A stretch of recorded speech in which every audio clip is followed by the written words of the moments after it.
नमस्कार दोस्तों, स्वागत है सभी का हमारे चैनल पर। हम लोग कर रहे हैं क्लास 12 का एनसीईआरटी, जिसमें कि हम लोग पढ़ रहे हैं इकोनॉमिक।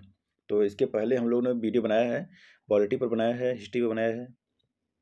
तो आप लोग अगर उसको देखना चाहें तो देख सकते हैं। जियोग्राफी भी बनाया गया है। तो इसके पहले हम लोगों ने अध्याय 1 देख चुके हैं। तो अब आज हम लोग पढ़ेंगे चैप्टर 2, जिसका नाम है उपभोक्ता के व्यवहार का सिद्धांत। तो देखिए, अगर आप यूपीएससी और पीसीएस की तैयारी कर रहे हैं तो एनसीईआरटी पढ़ना आपको जरूरी होता है। और एनसीईआरटी में आपको इकोनॉमिक पढ़ना बहुत ही जरूरी है। और अगर आप क्लास 12 के विद्यार्थी हैं तो आपको तो पढ़ना कंपलसरी है ही। चलिए शुरू करते हैं हम लोग। इस अध्याय में हम एक व्यक्तिगत उपभोक्ता के व्यवहार का अध्ययन करेंगे। उपभोक्ता को यह निर्णय करना होता है कि अपनी आय को विभिन्न वस्तुओं पर किस प्रकार व्यय करे। अर्थशास्त्री इसे चुनाव की समस्या कहते हैं। अतः स्वाभाविक रूप से कोई भी उपभोक्ता वस्तुओं के ऐसे संयोजन को प्राप्त करना चाहेगा जो उसे अधिकतम संतोष प्रदान करता है। यह सर्वोत्तम संयोग क्या होगा? यह उपभोक्ता की रुचियों और वह कितना व्यय कर सकता है वस्तुओं की कीमतों और उसकी आय पर निर्भर करता है। यह अध्याय उपभोक्ता व्यवहार को समझने वाले दो भिन्न सिद्धांतों के प्रस्तुत करता है। तो चलिए यहाँ पर देखते हैं अब। प्रारंभिक संकेतन तथा अभिग्रह। उपभोक्ता सामान्य रूप से बहुत सी वस्तुओं का उपभोग करता है, परंतु सरलीकरण के लिए हम उपभोक्ता की चयन समस्या पर ऐसी स्थिति में विचार करेंगे जहां केवल दो ही वस्तुएं हों। हम इन दोनों वस्तुओं को केला तथा आम कहेंगे। दोनों वस्तुओं की मात्राओं की कोई भी सम्मिलित राशि को उपभोक्ता बंडल तथा अथवा संक्षेप में बंडल कह सकते हैं। सामान्यतः हम केले की मात्रा को व्यक्त करने के लिए x1 परिवर्त का और आम को मात्रा को व्यक्त करने के लिए x2 परिवर्त का उपयोग करेंगे। x1 और x2 धनात्मक या शून्य हो सकते हैं। x1 x2 का तात्पर्य होगा कि केला की x1 मात्रा तथा आम की x2 मात्रा। x1 तथा x2 के किसी विशेष मूल्य के लिए x1 x2 हमें एक विशेष बंडल प्रदान करती है। उदाहरणतः बंडल 5-10 में केले की 5 इकाइयाँ और आम की 10 इकाइयाँ हैं। बंडल 10 और 5 में केले की इकाइयाँ और आम की 5 इकाइयाँ हैं। तो अब देखते हैं यहाँ पर उपयोगिता पढ़ते हैं। पहला टॉपिक आता है क्या? उपयोगिता। सामान्यतः एक उपभोक्ता किसी वस्तु के लिए अपनी मांग का अनुमान उस उपयोगिता अथवा संतोष के आधार पर लगाता है जो वह उससे प्राप्त करता है। उपयोगिता क्या है? एक वस्तु की उपयोगिता उसकी किसी आवश्यकता को संतुष्ट करने की क्षमता है। वस्तु की जितनी ज़्यादा आवश्यकता होती है अथवा उसको प्राप्त करने की जितनी ज़्यादा इच्छा होती है, उस वस्तु से उतनी ही अधिक उपयोगिता प्राप्त होती है। उदाहरण के लिए, एक व्यक्ति जो चॉकलेट पसंद करता है उसे एक चॉकलेट से अधिक उपयोगिता प्राप्त होगी। उस व्यक्ति को किसी वस्तु से मिलने वाली उपयोगिता स्थान एवं समय के साथ भी बदल सकती है। जैसे एक रूम हीटर से मिलने वाली उपयोगिता इस बात पर निर्भर होगी कि वह व्यक्ति लद्दाख में है अथवा चेन्नई में स्थान, अथवा वहाँ गर्मी का मौसम या है ठंडा का मौसम। अगर वो लद्दाख में है तो उसको रूम हीटर चाहिए, और अगर वो चेन्नई में है तो रूम हीटर लेकर क्या करेगा, वहाँ तो पहले से ही गर्मी है। ऐसे ही उसकी उपयोगिता पर निर्भर करता है।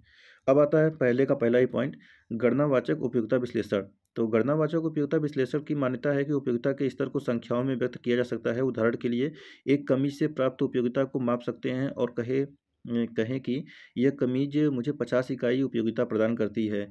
तो आगे चर्चा करने से पूर्व यह उपयोगी होगा कि हम उपयोगिता के दो महत्वपूर्ण मापों को समझें। तो उपयोगिता के उपाय क्या हैं? कुल उपयोगिता यानी कि TU, टोटल यूनिट यूटिलिटी होगा। एक वस्तु की एक निश्चित मात्रा से प्राप्त उपयोगिता का योग है जो किसी वस्तु यानी x की दी गई मात्रा को उपयोग करने से प्राप्त होती है। वस्तु x की अधिक मात्रा उपभोक्ता को अधिक संतोष प्रदान करती है। अतः TU वस्तु की उपयोग की गई मात्रा पर निर्भर करती है। अतः TU वस्तु x की n इकाइयों के उपभोग से प्राप्त कुल उपयोगिता होती है। सीमांत उपयोगिता कुल उपयोगिता में वह परिवर्तन है जो वस्तु की एक अतिरिक्त इकाई के उपभोग से होता है। उदाहरण के लिए मान लीजिए 4 किलो से हमें 28 इकाई कुल उपयोगिता प्राप्त होती है और 5 किलो से कुल उपयोगिता 30 इकाई मिलती है। स्पष्ट है कि 5वें केले के उपभोग से कुल उपयोगिता 2 इकाई बढ़ गई। 30 इकाइयाँ 28 इकाइयाँ। अब इसलिए 5वें केले की सीमांत उपयोगिता 2 इकाई है। ऐसे ही देखिए, जैसे 30 है फिर 28 है तो दो बढ़ेगी या 2 घटेगी, ऐसे रहेगा। ठीक है, चलिए हम लोग यहाँ पे देखते हैं। अब है जैसे कि देखिए यहाँ पर, हाँ यहाँ पर दिखाया गया है, यहाँ पर इकाई लिखा है 1 2 3 4 5 6 और यहाँ लिखा है कुल उपयोगिता 12 18 22 24 22। देखिए हमारा सीमांत उपयोगिता क्या है? पहला में तो 12 ही रहेगा, दूसरे में 18 है तो यहाँ 6 बढ़ा, फिर 22 हुआ तो 4 बढ़ेगा, अब यहाँ 6 से गिनेंगे तो 4 बढ़ा। उसके बाद 24 हुआ तो 2 बढ़ा, उसके बाद फिर 24 रहा तो 0 उपयोगिता रहा। उसके बाद जब 22 हुआ तो -2 सीमांत उपयोगिता हो गया। तो ऐसे ही देखिए वृद्धि और घटती बढ़ती रहती है। देखिए यहाँ पर इसको तालिकाएँ बनाया गया है, तो इसको समझ सकते हैं। ठीक है, आगे बढ़ते हैं हम लोग। देखिए यहाँ पर एक तालिका दिया गया है, यहाँ है ह्रासमान सीमांत प्रतिस्थापन दर के नियम प्रदर्शन। तो देखिए यहाँ पर संयोग है ABCD, और केलों की मात्रा है और 1 2 3 में, और आमों की मात्रा है KG में, यहाँ पर QI है। तो यहाँ पर है 15 12 10 9, और यहाँ पर सीमांत यहाँ पर हो गया दर। तो पहले में तो नॉर्मल ही रहेगा, फिर दूसरे में 12 है तो 3.1 हो गया, फिर दूसरे में 2.1, और फिर तीसरे में 9 वाले में 1.1 हो गया। तो आप देख सकते हैं कि उपरोक्त तालिका में जैसे हम केलों की संख्या को बढ़ाते हैं, केले के प्रत्येक अतिरिक्त इकाई के लिए त्याग किए जाने वाले आमों की मात्रा गिरती जाती है। अन्य शब्दों में केलों की संख्या में वृद्धि के साथ MRS कम हो जाता है। उपभोक्ता के पास जैसे जैसे केलों की संख्या बढ़ती है, केलों से प्राप्त MU गिरती जाती है। इसी भांति आमों की संख्या में कमी से आमों से प्राप्त सीमांत उपयोगिता बढ़ती जाती है। इस प्रकार केलों की संख्या में वृद्धि होने से उपभोक्ता की कम और कम आमों की मात्रा त्यागने की प्रवृत्ति बढ़ेगी। केलों की मात्रा में वृद्धि के फलस्वरूप MRS के गिरने की इस प्रवृत्ति को ह्रासमान सीमांत प्रतिस्थापन का नियम कहते हैं। आगे बढ़ते हैं, अधिमान वक्र आकृति क्या है। तो उल्लेखनीय है कि ह्रासमान सीमांत प्रतिस्थापन का नियम अधिमान वक्र को उद्गम के प्रति उत्तल बना देता है। क्यों? एक अनधिमान वक्र बनाकर इसकी जांच कीजिए। एक अनधिमान वक्र की यह अति सामान्य आकृति है, लेकिन पूर्ण स्थापना से वस्तुओं में सीमांत प्रतिस्थापन दर नहीं गिरती है। यह समान रहती है। एक उदाहरण देते हैं, जैसे ह्रासमान सीमांत प्रतिस्थापन। देखिए संयोग है ABCD, और 5 रुपये के नोट की संख्या 1 2 3 4 है। 5 रुपये के सिक्कों की संख्या जैसे 8 है, 7 है, 6 है, 5 है।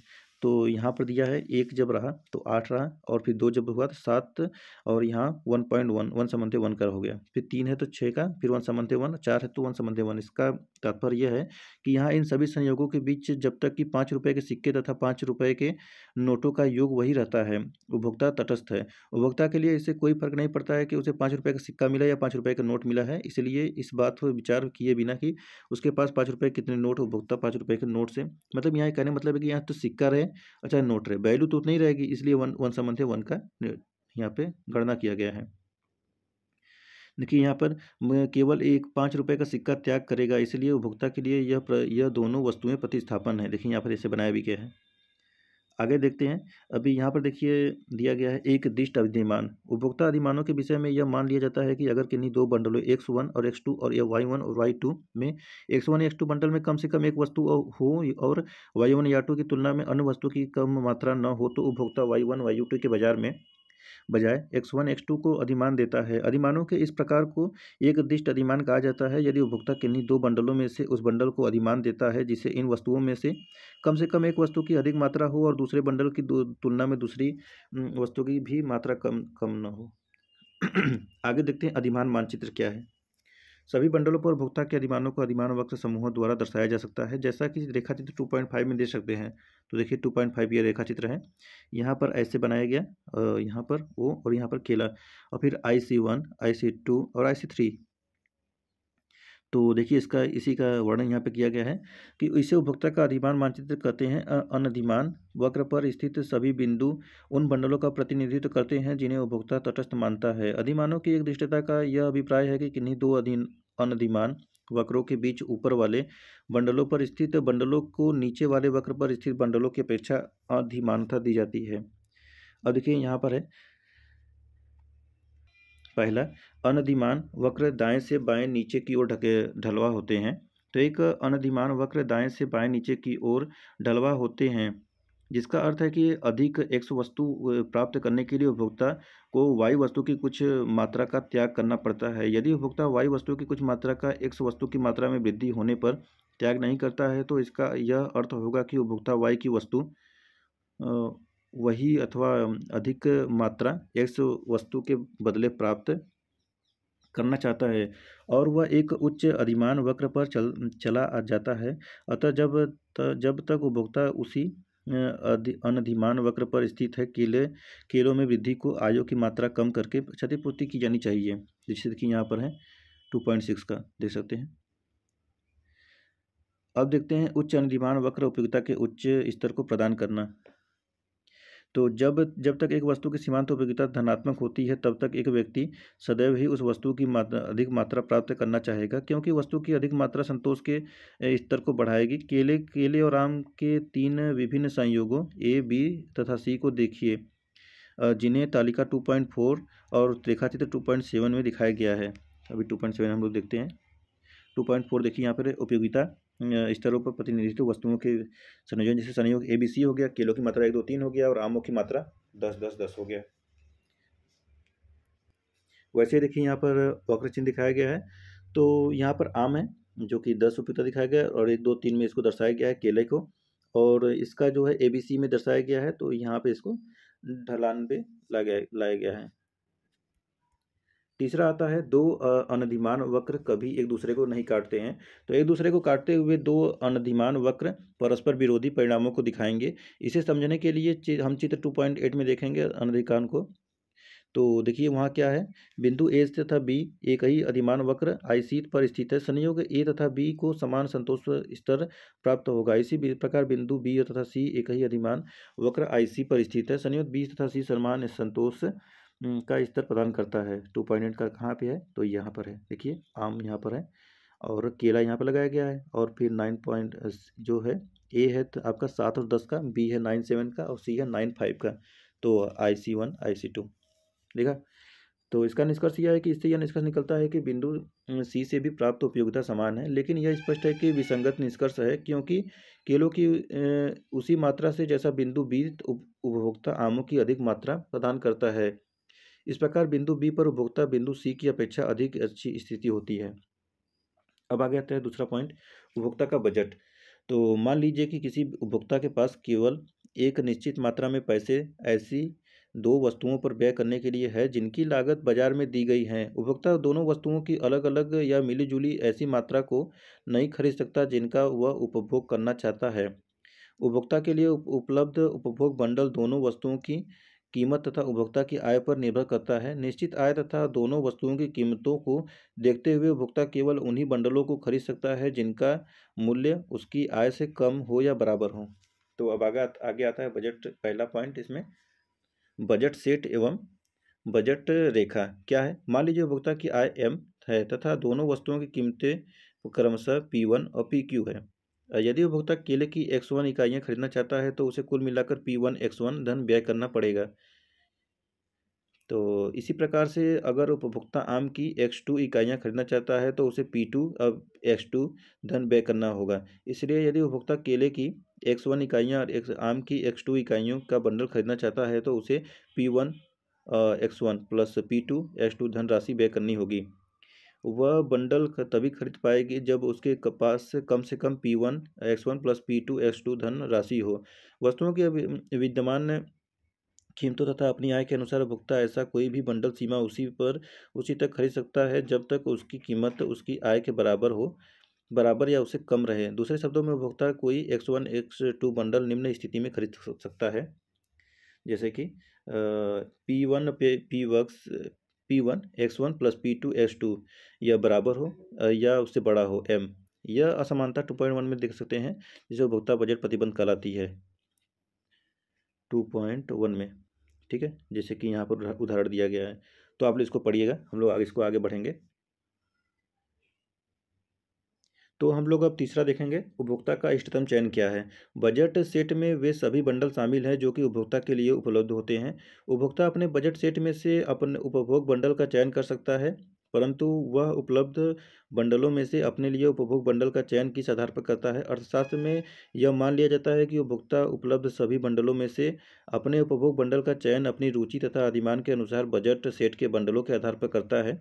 यह सामान्य रूप से मान लिया जाता है कि उपभोक्ता के पास सभी बंडलों के सेट के विषय में अच्छी तरह स्पष्ट अधिमान है। वह किन्हीं 2 बंडलों की तुलना कर सकती है। दूसरे शब्दों में वह 2 बंडलों में से किसी एक को अधिमान दे सकता है, यह तटस्थ रहता है। तो अब आगे समझते हैं विस्थापन की सीमांत दर तथा कीमतों के अनुपात में समानता।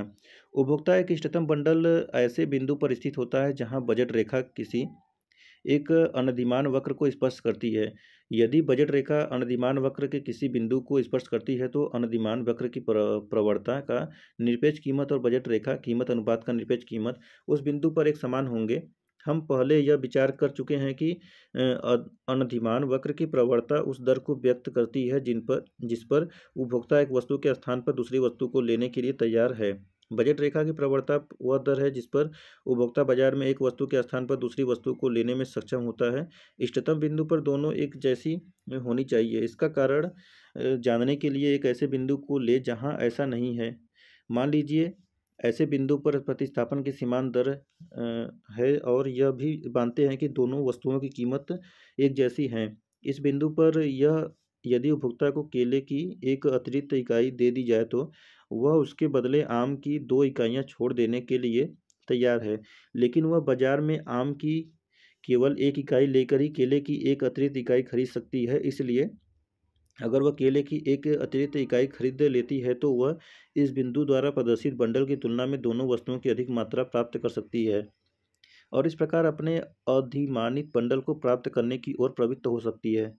अतः जिस बिंदु पर विस्थापन की सीमांत दर अधिक हो तो कीमत अनुपात इष्टतम बिंदु नहीं ले सकता। विस्थापन की सीमांत दर जिस जिस बिंदु पर कीमत अनुपात से कम हो उसके विषय में ही तर्क स्वीकार किया जा सकता है। तो यहाँ पर अब चौथा पॉइंट आता है मांग यानी डिमांड। तो पूर्व खंड में हमने उपभोक्ता की चयन समस्या को पढ़ा तथा वस्तुओं की कीमतों, उपभोक्ता की आय और उसके अधिमानों की दी हुई स्थिति में उपभोक्ता के इष्टतम बंडल की व्युत्पत्ति के हमने देखा। तो अब इसके हम पढ़ेंगे उपभोक्ता की मांग के बारे में। तो देखिए यहाँ पर पहला पॉइंट है मांग वक्र तथा मांग का नियम। यदि दूसरी वस्तुओं की कीमत उपभोक्ता की आय तथा उसकी अभिरुचि और अधिमान अपरिवर्तित रहती है तो किसी वस्तु की मात्रा जिसका उपभोक्ता इष्टतम रूप से चयन करता है पूरी तरह से उसकी कीमत पर निर्भर हो जाती है। देखिए यहाँ पर कहने का तात्पर्य यही है, जैसे कि इस समय प्याज है, टमाटर है। टमाटर की मांग अगर बढ़ती है, खूब ज़्यादा टमाटर मार्केट में मांग बढ़ती है तो डिमांड बढ़ेगी, सप्लाई घट जाती है। तो उसी की बात कर रहा है कि अगर डिमांड ज़्यादा हो रहा है तो सप्लाई कम हो जाएगी, वस्तु की कीमत बढ़ जाएगी। प्याज भी देख सकते हैं वैसे ही हो जाती है। तो उसी का कारण है। किसी वस्तु की मात्रा के लिए उपभोक्ता का इष्टतम चयन तथा उसकी कीमत में संबंध अत्यंत महत्वपूर्ण है तथा यह संबंध मांग फलन कहलाता है। इस प्रकार किसी वस्तु के लिए उपभोक्ता का मांग फलन वस्तु की वह मात्रा दर्शाता है जब अन्य वस्तुओं के पूर्वत पर रहने उपभोक्ता कीमत में विभिन्न स्तरों का उसका चयन करता है। उपभोक्ता की मांग उसकी कीमत के एक फलन के रूप में प्रकार में लिखी जा सकती है। देखिए यहाँ पे कुछ फार्मूले दिए गए हैं फलन का। तो फलन के नहीं दो परिवर्ती एक्स और वाई के संबंध में विचार करें तो वाई इक्वल टू एफ और इन कोष्टक एक्स। दो परिवर्तों एक्स और वाई के बीच इस प्रकार संबंध है कि एक्स के प्रत्येक मूल्य के लिए परिवर्त वाई का एक अद्वितीय मूल्य है।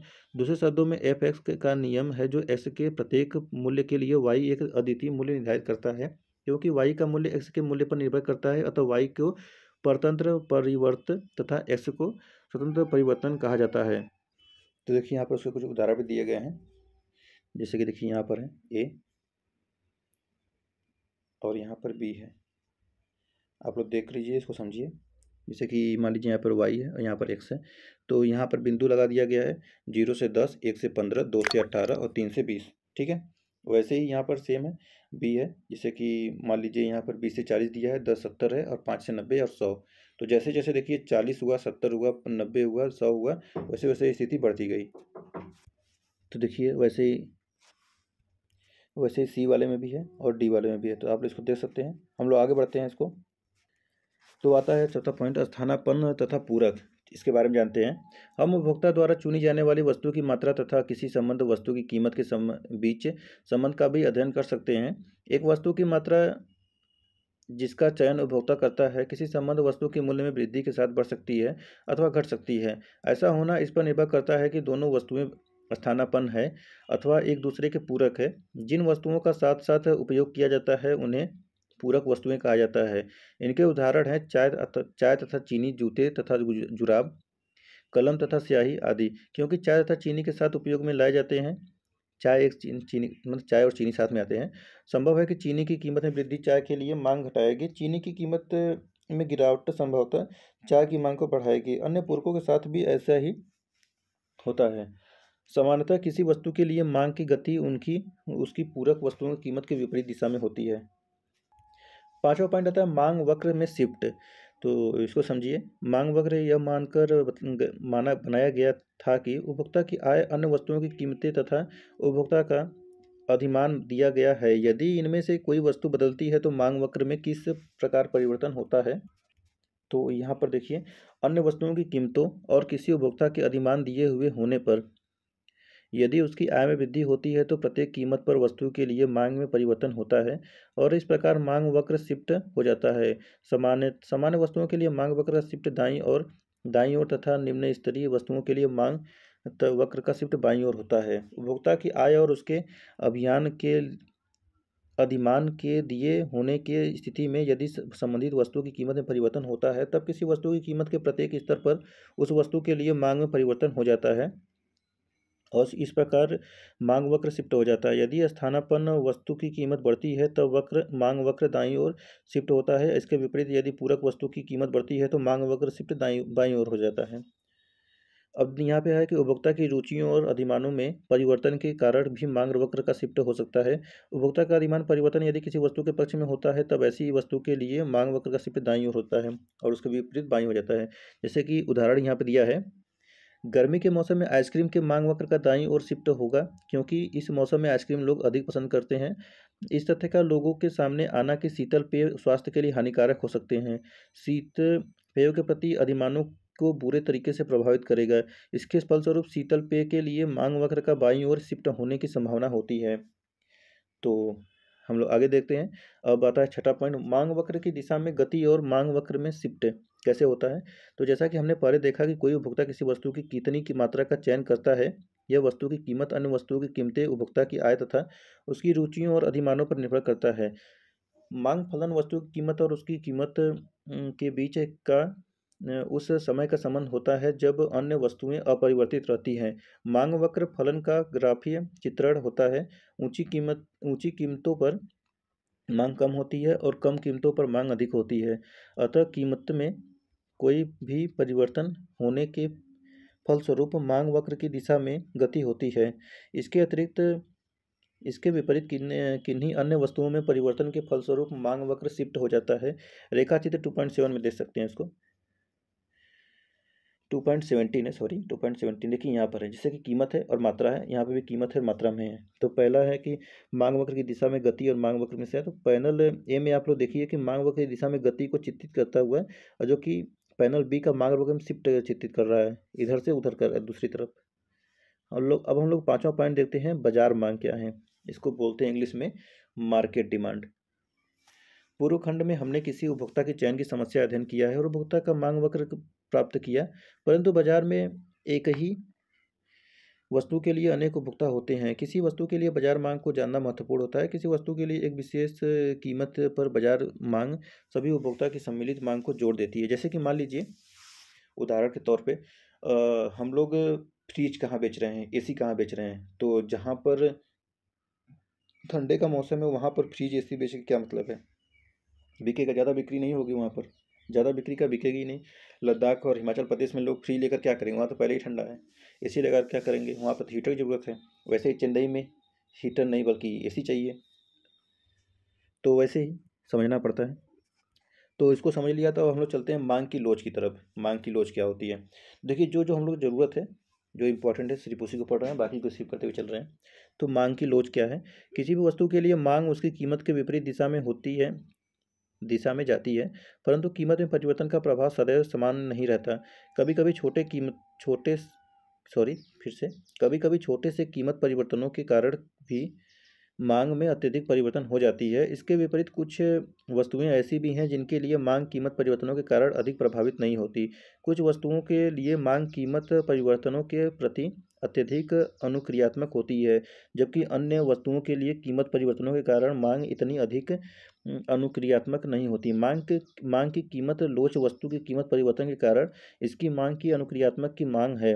मांग की कीमत लोच की परिभाषा इस प्रकार दी जा सकती है, जो किसी वस्तु की मांग में प्रतिशत परिवर्तन को उस वस्तु की कीमत में प्रतिशत परिवर्तन से भाग देने पर प्राप्त भागफल किसी वस्तु के लिए मांग की कीमत लोच है। एक वस्तु के लिए मांग की कीमत की फार्मूला यहाँ पर है, वस्तु के लिए इट इज इक्वल टू वस्तु के लिए मांग में प्रतिशत परिवर्तन अपान वस्तु की कीमत में प्रतिशत परिवर्तन। देखिए जैसे यहाँ पर एक उदाहरण भी दिया है।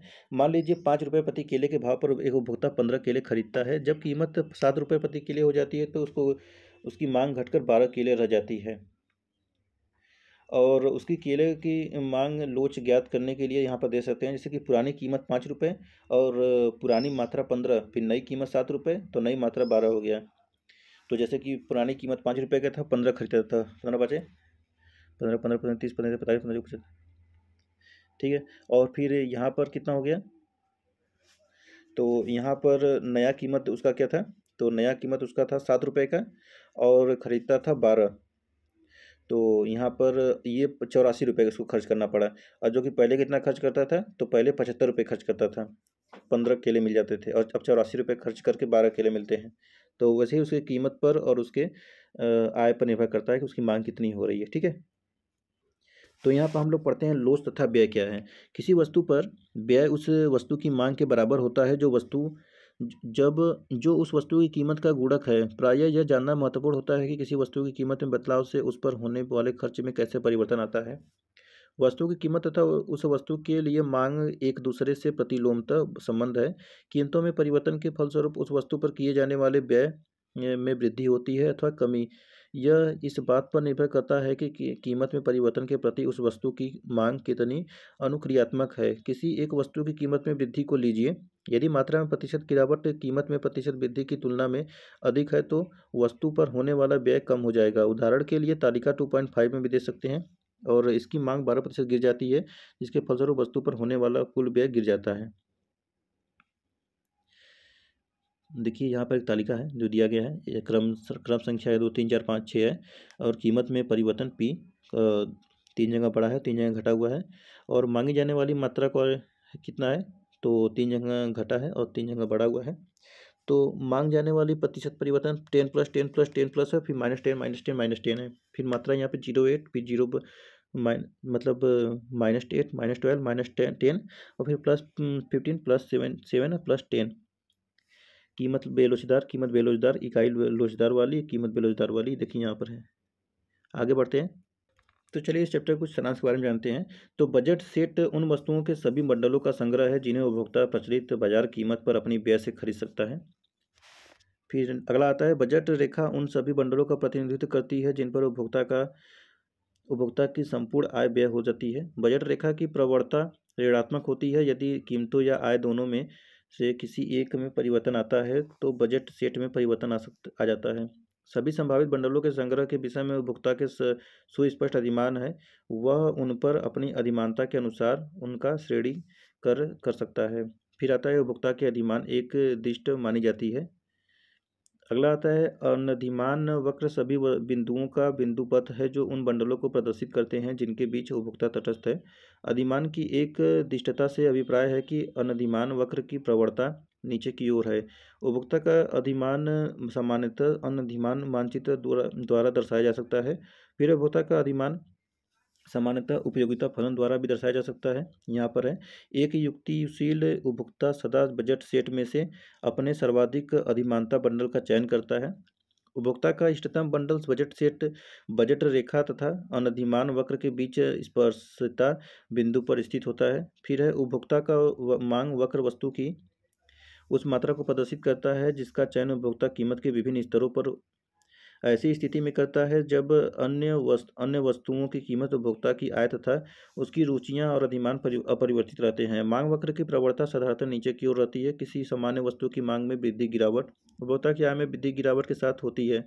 फिर यहाँ पर है, देखिए, उपभोक्ता की आय में वृद्धि यानी गिरावट होने के साथ साथ निम्न स्तरीय वस्तु की मांग में गिरावट होती है। फिर यहाँ पर आता है बाजार मांग वक्र। बाजार में सभी वस्तु उपभोक्ताओं की मांग को वस्तु की कीमत के विभिन्न स्तरों पर समग्र दृष्टि से देखकर मांग को प्रदर्शित करता है। किसी वस्तु की मांग की कीमत लोच किसी वस्तु की मांग के प्रतिशत में परिवर्तन को इसकी कीमत के प्रतिशत परिवर्तन से भाग देकर प्राप्त किया जा सकता है। मांग की लोच एक शुद्ध संख्या है। किसी वस्तु के लिए मांग की लोच और उसकी वस्तु पर संपूर्ण व्यय का आपस में गहरा संबंध है। तो देखिए यहाँ पर ये चैप्टर समाप्त होता है। यहाँ पर अब कुछ अभ्यास प्रश्न है जो कि आप दे सकते हैं, जैसे कि क्वेश्चन क्या है, एक दो क्वेश्चन को पढ़ देते हैं। उपभोक्ता के बजट सेट से आप क्या समझते हैं? दूसरा है बजट रेखा क्या है? तीसरा है बजट रेखा की प्रवणता नीचे की ओर कैसे है? तो ऐसे ही अगर आप लोग क्वेश्चन करना चाहें तो क्वेश्चन कर सकते हैं। वीडियो को रोकिए, मैं यहाँ पर थोड़ा रोक देता हूँ, देख लीजिए। ठीक है, तो इस प्रकार हम लोग ये पहला जो चैप्टर था उसको समाप्त कर चुके हैं और आज हम लोग दूसरा चैप्टर पढ़ रहे थे। चैप्टर 2 देखिए, उपभोक्ता के व्यवहार का सिद्धांत है। तो अब हम लोग पढ़ेंगे चैप्टर 3 जो कि नेक्स्ट वीडियो में रहेगा। तो वीडियो पसंद आया तो वीडियो को लाइक और चैनल को सब्सक्राइब कर लीजिएगा। तो हम लोग फिर मिलते हैं नेक्स्ट वीडियो में। और देखिए, आप लोग अगर पीसीएस की तैयारी कर रहे हैं और आईएएस की तैयारी कर रहे हैं तो एनसीईआरटी पढ़ना बहुत ज़रूरी होता है। तो एनसीईआरटी पढ़िए, एनसीईआरटी से बेस मजबूत होता है। और स्टैंडर्ड बुक पढ़ेंगे, लेकिन जब एनसीईआरटी मजबूत रहेगा तो स्टैंडर्ड भी समझ में आएगा बुक, वरना बहुत कम समझ में आएगा। तो वैसे आप लोग की मर्जी। नमस्कार दोस्तों, स्वागत है आप सभी का हमारे चैनल पर। तो हम लोग कर रहे हैं एनसीईआरटी क्लास 12 का, जिसमें हम लोग पढ़ रहे हैं अर्थशास्त्र यानी इकोनॉमिक। तो देखिए, एनसीईआरटी हम लोग इसलिए पढ़ रहे हैं ताकि इसमें यूपीएससी और पीसीएस के लिए ये एनालिसिस किया जा सके और अपना बेस मजबूत किया जा सके। तो स्टैंडर्ड बुक पढ़ने से पहले एनसीईआरटी पढ़िए और इसको जानिए और समझिए। तो और अगर आप क्लास 12 के विद्यार्थी हैं तो आपको पढ़ना तो कंपलसरी है ही। तो आज हम लोग कर रहे हैं अध्याय 3। उसके पहले अध्याय 1 और 2 पढ़ा दिया गया है, तो उसको आप लोगों ने अगर नहीं देखा तो जाकर पढ़िए। तो इस चैप्टर का नाम है उत्पादन तथा लागत, प्रोडक्शन और कास्ट। तो चलिए समझते हैं इसको, क्या है इसका इंट्रो। पूर्व अध्याय में हमने उपभोक्ता के व्यवहार के संबंध में चर्चा की है। इस अध्याय तथा अगले अध्याय में हम उत्पादक के व्यवहार की जांच करेंगे। एक उत्पादक अथवा फर्म विभिन्न आगतों जैसे श्रम, मशीन, भूमि, कच्चा माल आदि को प्राप्त करता है। इन आगतों के मेल से वह निर्गत का उत्पादन करता है। उत्पादन वह प्रक्रिया है जिसके द्वारा आगतों को निर्गत में परिवर्तित किया जाता है। उत्पादन उत्पाद का अथवा फर्मों द्वारा किया जाता है। एक फर्म विभिन्न आगतों जैसे मशीनें, भूमि, कच्चा माल आदि को कम करती है। वह इन आगतों को निर्गत उत्पादन करने में उपयोग करती है। यह निर्गत उपभोक्ताओं द्वारा उपयोग किया जा सकता है अथवा अन्य फर्मों द्वारा और आगे उत्पादन करने के लिए उपयोग किया जा सकता है। उदाहरणतः एक दर्जी एक सिलाई मशीन कपड़ा, धागा और अपने स्वयं के श्रम को कमीजें बनाने के लिए उपयोग करता है। एक कृषक अपनी भूमि, श्रम, ट्रैक्टर, बीज, खाद, पानी आदि को गेहूं उत्पन्न करने में उपयोग करता है। एक कार निर्माता भूमि का फैक्ट्री के लिए उपयोग करता है तथा मशीनों, श्रम और दूसरे विभिन्न आगतों स्टील, एल्यूमीनियम, रबर आदि का कारों के उत्पादक के लिए। एक रिक्शा चालक रिक्शे और स्वयं के श्रम का उपयोग करता है। एक घरेलू सहायक अपने श्रम का उपयोग सफाई सेवाएं उत्पन्न करने में करता है। प्रारंभ करने के लिए हम कुछ सरल मान्यताएं लेकर चलते हैं। उत्पादक तत्कालिक है। अपने सरल उत्पादन मॉडल में आगतों के संयोगों और निर्गतों के उत्पादन में कोई समय सीमा नहीं बीतता। हम उत्पादन एवं पूर्ति शब्दों को समानार्थी तथा बहुधा अंतर परिवर्तनीय मानकर उपयोग करते हैं। आगतों के प्राप्त करने के लिए एक फर्म के उनके लिए कुछ देना पड़ता है, उसे उत्पादन लागत कहते हैं। एक बार जब निर्गत उत्पन्न हो जाता है, फर्म उसे बाजार में बेच देती है और आगम प्राप्त करती है। आगम तथा लागत के बीच अंतर को फर्म का लाभ कहते हैं। हम यह मानते हैं कि एक फर्म का उद्देश्य अधिकतम लाभ जितना वह कर सके प्राप्त करना है। इस अध्याय में हम आगतों तथा निर्गतों के बीच संबंध की चर्चा करेंगे। हम फर्म की लागत ढांचे पर विचार करेंगे। हम ऐसा इसलिए करते हैं ताकि हमें उस उत्पादन को ज्ञात कर सके जिस पर फर्मों का लाभ अधिकतर होते हैं। तो आता है पहला पॉइंट, उत्पादन फलन। एक फर्म का उत्पादन फलन उपयोग में लाए गए आगतों तथा फर्म द्वारा उत्पादित निर्गतों के मध्य का संबंध है। उपयोग में लाए गए आगतों की विभिन्न मात्राओं के लिए यह निर्गत की अधिकतम मात्रा प्रदान कर सकता है जिसका उत्पादन किया जा सकता है। उस कृषक के बारे में विचार कीजिए जिसका हमने ऊपर जिक्र किया है। सरलता के लिए हम यह मान लेते हैं कि एक कृषक गेहूं का उत्पादन करने के लिए केवल 2 निर्गतों भूमि तथा श्रम का उपयोग करता है। एक उत्पादन फलन में हमें गेहूं की उस अधिकतम मात्रा को बताता है जिसे वह दी गई भूमि की मात्रा का उपयोग तथा दिए गए श्रम घंटों में काम कर उत्पन्न कर सकता है। मान लीजिए वह अधिकतम 2 टन गेहूं उत्पन्न करने के लिए एक दिन में 2 घंटे काम करता है और 1 हेक्टेयर भूमि का उपयोग करता है। अतः वह फलन जो इस संबंध में व्यक्त करता है उत्पादन फलन कहलाता है। इस संबंध के रूप का एक संभव उदाहरण का यह हो सकता है जिसे Q = K/L। यह Q उत्पन्न गेहूं की मात्रा है, K हेक्टेयर की भूमि का क्षेत्रफल, L एक दिन में किए गए काम के घंटे। उत्पादन का फलन इस प्रकार वर्णन हमें आगतों पर एवं निर्गतों के मध्य यही संबंध बतलाता है। आगे देखते हैं। तो देखिए यहाँ पर एक कारक है श्रम, जो कि पूंजी यहाँ पे लगाया गया है। तो इसके देखिए डिफाइन किया गया, आप लोग इसको देखिए और हम लोग इसको फिर आगे बढ़ते हैं, ठीक है। इसका यहाँ पर एग्जांपल देकर तालिका को दर्शाया गया है। तो जैसे कि तालिका 3.1 में देखते हैं, जैसे कि तालिका 3.1 देखिए यहाँ पर जो उत्पादन फलन था में उदाहरण दिया गया है कि बायां कॉलम श्रम की मात्रा को दर्शाता है तथा ऊपर की पंक्ति पूंजी की मात्रा दर्शाती है। जैसे जैसे हम किसी भी पंक्ति में दाईं तरफ जाते हैं पूंजी में वृद्धि होती है तथा जैसे जैसे हम किसी भी कॉलम में नीचे की तरफ आते हैं श्रम में वृद्धि होती है। दोनों कारकों के विभिन्न मानों के लिए तालिका तदनुरूप निर्गत स्तर दर्शाती है। उदाहरण के तौर पर श्रम की 1 इकाई तथा पूंजी की 1 इकाई के साथ फर्म अधिक से अधिक निर्गत की इकाई 1 इकाई, श्रम की 2 इकाई तथा पूंजी की 2 इकाई के साथ निर्गत की 10 इकाई का श्रम, और श्रम की 3 इकाई तथा पूंजी की 2 इकाई के साथ अधिक से अधिक निर्गत की 18 इकाई तथा इसी तरह से आगे भी उत्पादन किया जाता है। तो देखिए यहाँ पर ऐसे दिया है, समझ सकते हैं आप लोग। आगे चलते हैं हम लोग।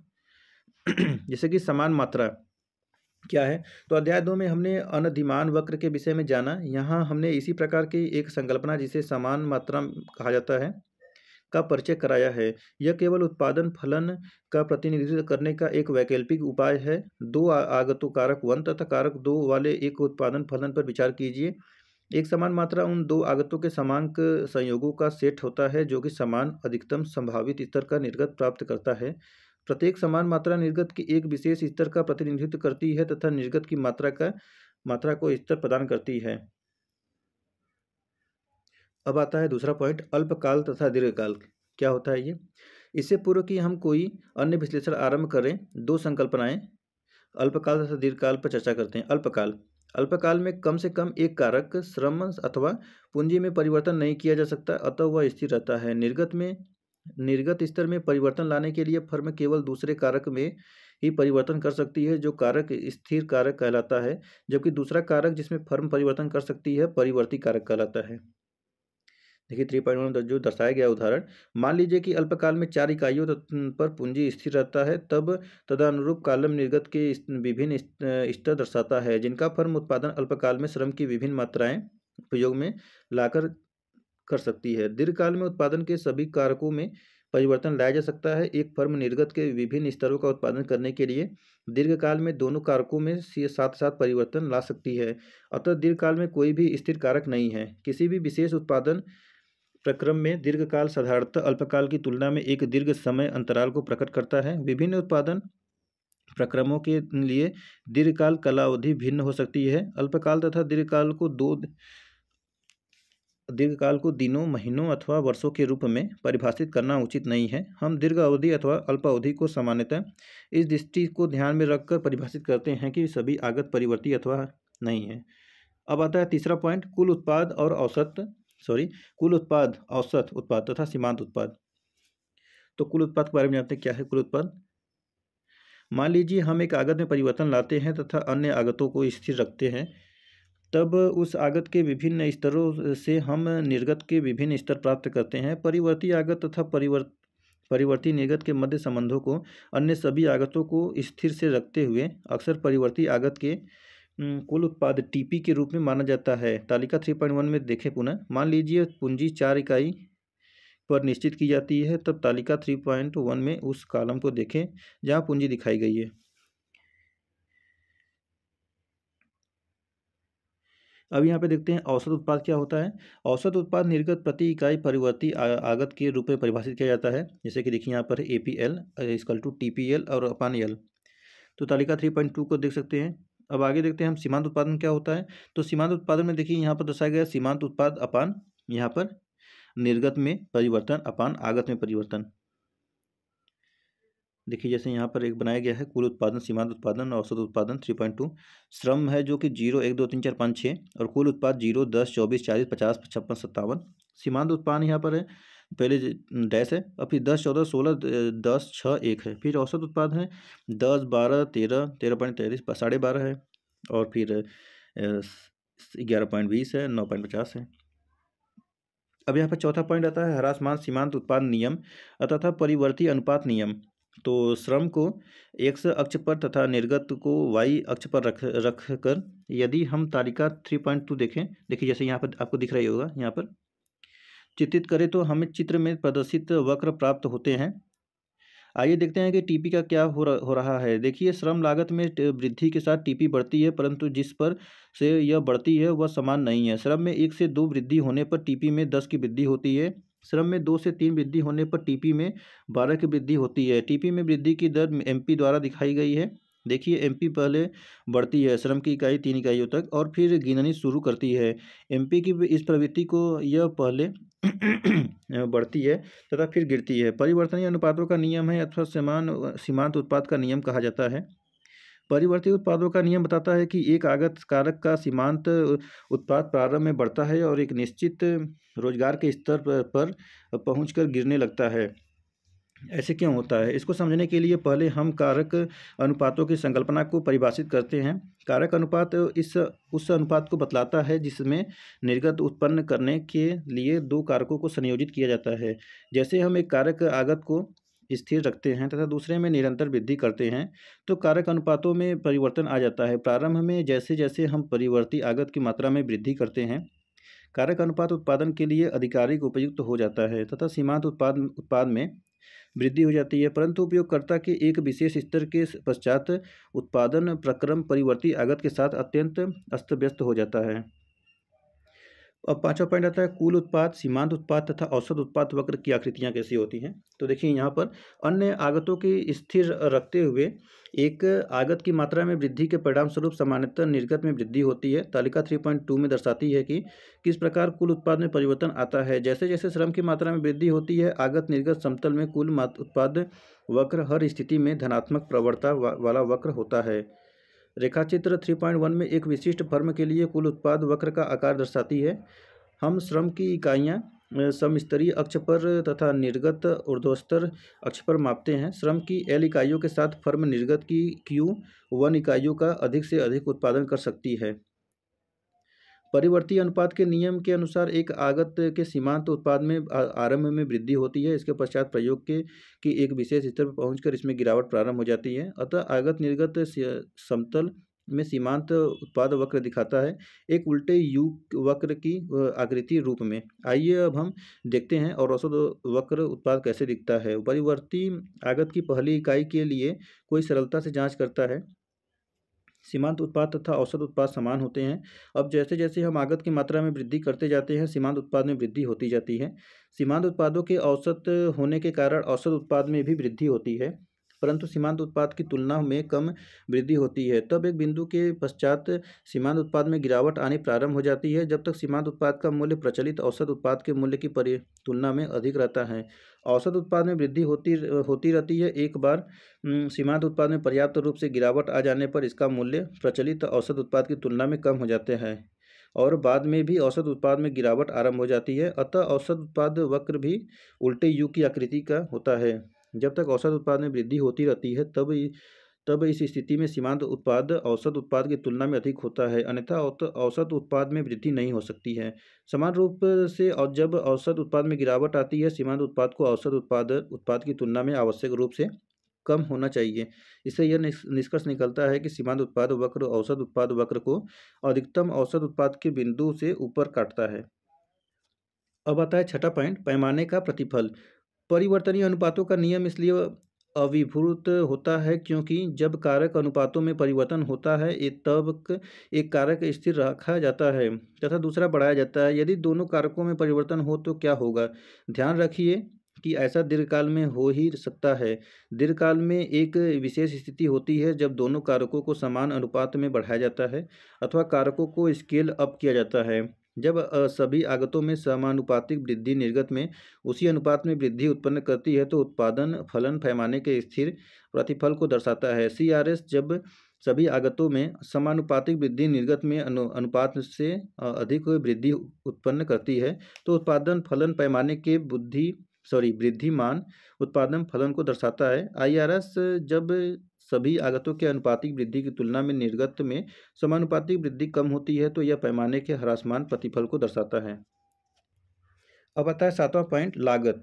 निर्गत का उत्पादन करने के लिए फर्म को आगतों का प्रयोग करने की आवश्यकता होती है, परंतु निर्गत के एक दिए गए स्तर का उत्पादन अनेक तरीकों से हो सकता है। एक से अधिक आगत संयोग हो सकते हैं जिनसे एक फर्म निर्गत के इच्छित स्तर का उत्पादन कर सकती है। तालिका 3.1 में हम देख सकते हैं कि निर्गत की 50 इकाइयों का उत्पादन 3 भिन्न आगत से संयोग L = 6, K = 3, L = 4 और K = 4 तथा L = 3, K = 3 द्वारा हो सकता है। प्रश्न है कि किस आगत संयोग का चयन फर्म करेगी। दिए गए आगत मूल्यों के साथ वह चयन करेगी आगतों का वह संयोग जो सबसे कम मांगा हो तथा निर्गत के प्रत्येक स्तर के लिए एक न्यूनतम लागत फर्म के लिए होती है। इस प्रकार एक निश्चित उत्पादन कारक लागत एवं टेक्नोलॉजी की दिशा में लागत फलन प्रत्येक स्तर पर उत्पादन की न्यूनतम लागत बतलाता है। अब यहाँ पर आता है अल्पकालीन लागत। तो हमने पहले अल्पकाल तथा दीर्घकाल के विषय में चर्चा की है। अल्पकाल में उत्पादन के कुछ कारकों में परिवर्तन नहीं लाया जा सकता, अतः वे स्थिर रहते हैं। एक फर्म जो स्थिर लागतों का वहन करती है उन्हें कुल स्थिर लागत कहते हैं। जितनी भी मात्रा का उत्पादन फर्म करती है उसकी लागत फर्म के लिए स्थिर रहती है। किसी भी आवश्यक स्तर के निर्गत का उत्पादन करने के लिए अल्पकाल में फर्म केवल परिवर्ती आगतों को ही समायोजित कर सकती है। इसके अनुसार लागत जो एक फर्म ने इन परिवर्ती आगतों को प्रयोग करने के लिए वहन करती है कुल परिवर्ती लागत कहलाती है। स्थिर तथा परिवर्ती लागतों को सम्मिलित करते हुए हमें फर्म को लागत प्राप्त होती है। तो आगे आता है अल्पकालीन लागत वक्र की आकृति क्या है।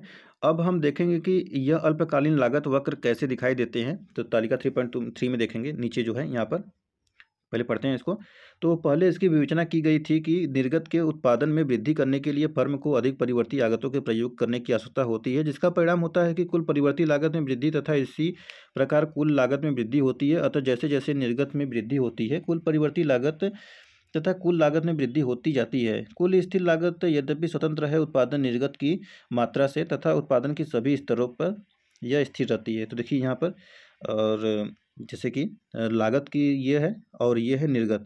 तो C1 है तो ये लागत है, कुल लागत स्थिर है। C2 जो है तो ये कुल परिवर्ती लागत है और कुल लागत C3 दिया गया है। तो देखिए यहाँ पर जब ऐसे बनाया गया है तो किस प्रकार से इसको काटते हुए ये रेखा जा रही है।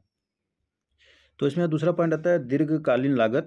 दीर्घकाल में सभी आगत परिवर्त होते हैं, कोई स्थिर लागतें नहीं होती, अतः कुल लागत तथा कुल परिवर्ती लागत दीर्घकाल में ही एक समय में घटित होते हैं। दीर्घकालीन औसत लागत परिभाषित की जाती है अतः प्रति इकाई निर्गत लागत के रूप में, अर्थात दीर्घकालीन औसत लागत इक्वल टू कुल लागत। दीर्घकालीन सीमांत लागत कुल लागत में वह परिवर्तन है जो प्राप्त इकाई निर्गत में परिवर्तन के फलस्वरूप होती है।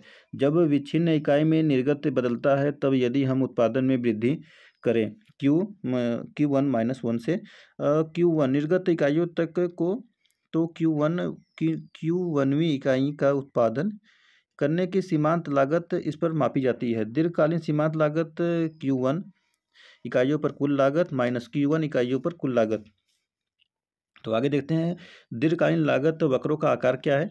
तो हमने पहले पैमाने का प्रतिफल के विषय में विवेचना किया है। आइए अब दीर्घकालीन औसत लागत वक्र पर उसके आकार को देखते हैं। वर्तमान पैमाना का प्रतिफल से अभिप्राय है कि यदि हम सभी आगतों में वृद्धि एक विशेष अनुपात से कर दे तो निर्गत में उस अनुपात की तुलना में अधिक वृद्धि होती है।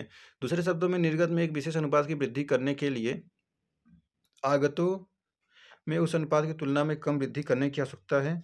जब निर्गत की कीमत दिए हुए हो लागत में भी कम अनुपात में वृद्धि होती है। उदाहरण के लिए मान लीजिए हम निर्गत को दोगुना करने के इच्छुक है। ऐसा करने के लिए आगतों में दोगुना से कम वृद्धि की आवश्यकता है। लागत जो फर्म अपने ऊपर लेती है उन लागतों को किराए पर लेने के लिए भी दोगुना से कम वृद्धि की आवश्यकता होती है। यहाँ औसत लागत पर क्या प्रभाव पड़ रहा है। निसंदेह यह स्थिति तब होगी जब तक वर्धमान पैमाना का प्रतिफल कार्य करेगा। तो जैसे जैसे फर्म निर्गत में वृद्धि करती रहेगी औसत लागत गिरता रहेगा। तो देखिए यहाँ पर ह्रासमान पैमाने का प्रतिफल से अभिप्राय है कि यदि हम निर्गत में वृद्धि के विशेष अनुपात से करने के इच्छुक है तो आगतों में उस अनुपात की तुलना में अधिक वृद्धि करने की आवश्यकता है। परिणाम स्वरूप लागत में भी वृद्धि उस अनुपात की तुलना में अधिक होती है। अतः जब तक ह्रासमान पैमाना का प्रतिफल कार्य करता है औसत लागत में वृद्धि होनी चाहिए जब भी फर्म निर्गत में वृद्धि करती है। स्थिर पैमाने का प्रतिफल से अभिप्राय है आगतों में एक अनुपातिक वृद्धि के परिणाम स्वरूप निर्गत में एक अनुपातिक वृद्धि। अतः औसत लागत जब तक स्थिर रहता है तब तक स्थिर पैमाना का प्रतिफल कार्य करता है। तो इस चैप्टर का कुछ सारांश दिया गया है जो कि इसको पढ़ना बहुत महत्वपूर्ण होता है। जैसे कि देखिए, पहला है आगतों के विभिन्न सम्मिश्रण के लिए उत्पादन लाभ फलन निर्गत की अधिकतम मात्रा दर्शाता है जिस पर उत्पादन संभव है। दूसरा है अल्पकाल में कुछ आगतों में परिवर्तन नहीं किया जा सकता, दीर्घकाल में सभी आगतों में परिवर्तन किया जा सकता है। तीसरा है कुल उत्पादन परिवर्ती आगत तथा निर्गत से संबंधित है ऐसी स्थिति में जब अन्य सभी आगतों को स्थिर रखता है। नेक्स्ट है एक आगत के प्रयोग के किसी भी स्तर के लिए सीमांत उत्पादों का कुल जोड़ उस आगत के प्रति इकाई प्रयोग के स्तर पर उस आगत के लिए कुल उत्पादन प्रदान करता है। फिर है सीमांत उत्पाद तथा औसत उत्पाद वक्र दोनों उल्टे यू के आकार में है। सीमांत उत्पाद वक्र औसत उत्पाद वक्र को ऊपर से औसत उत्पाद वक्र के अधिकतम बिंदु पर काटता है।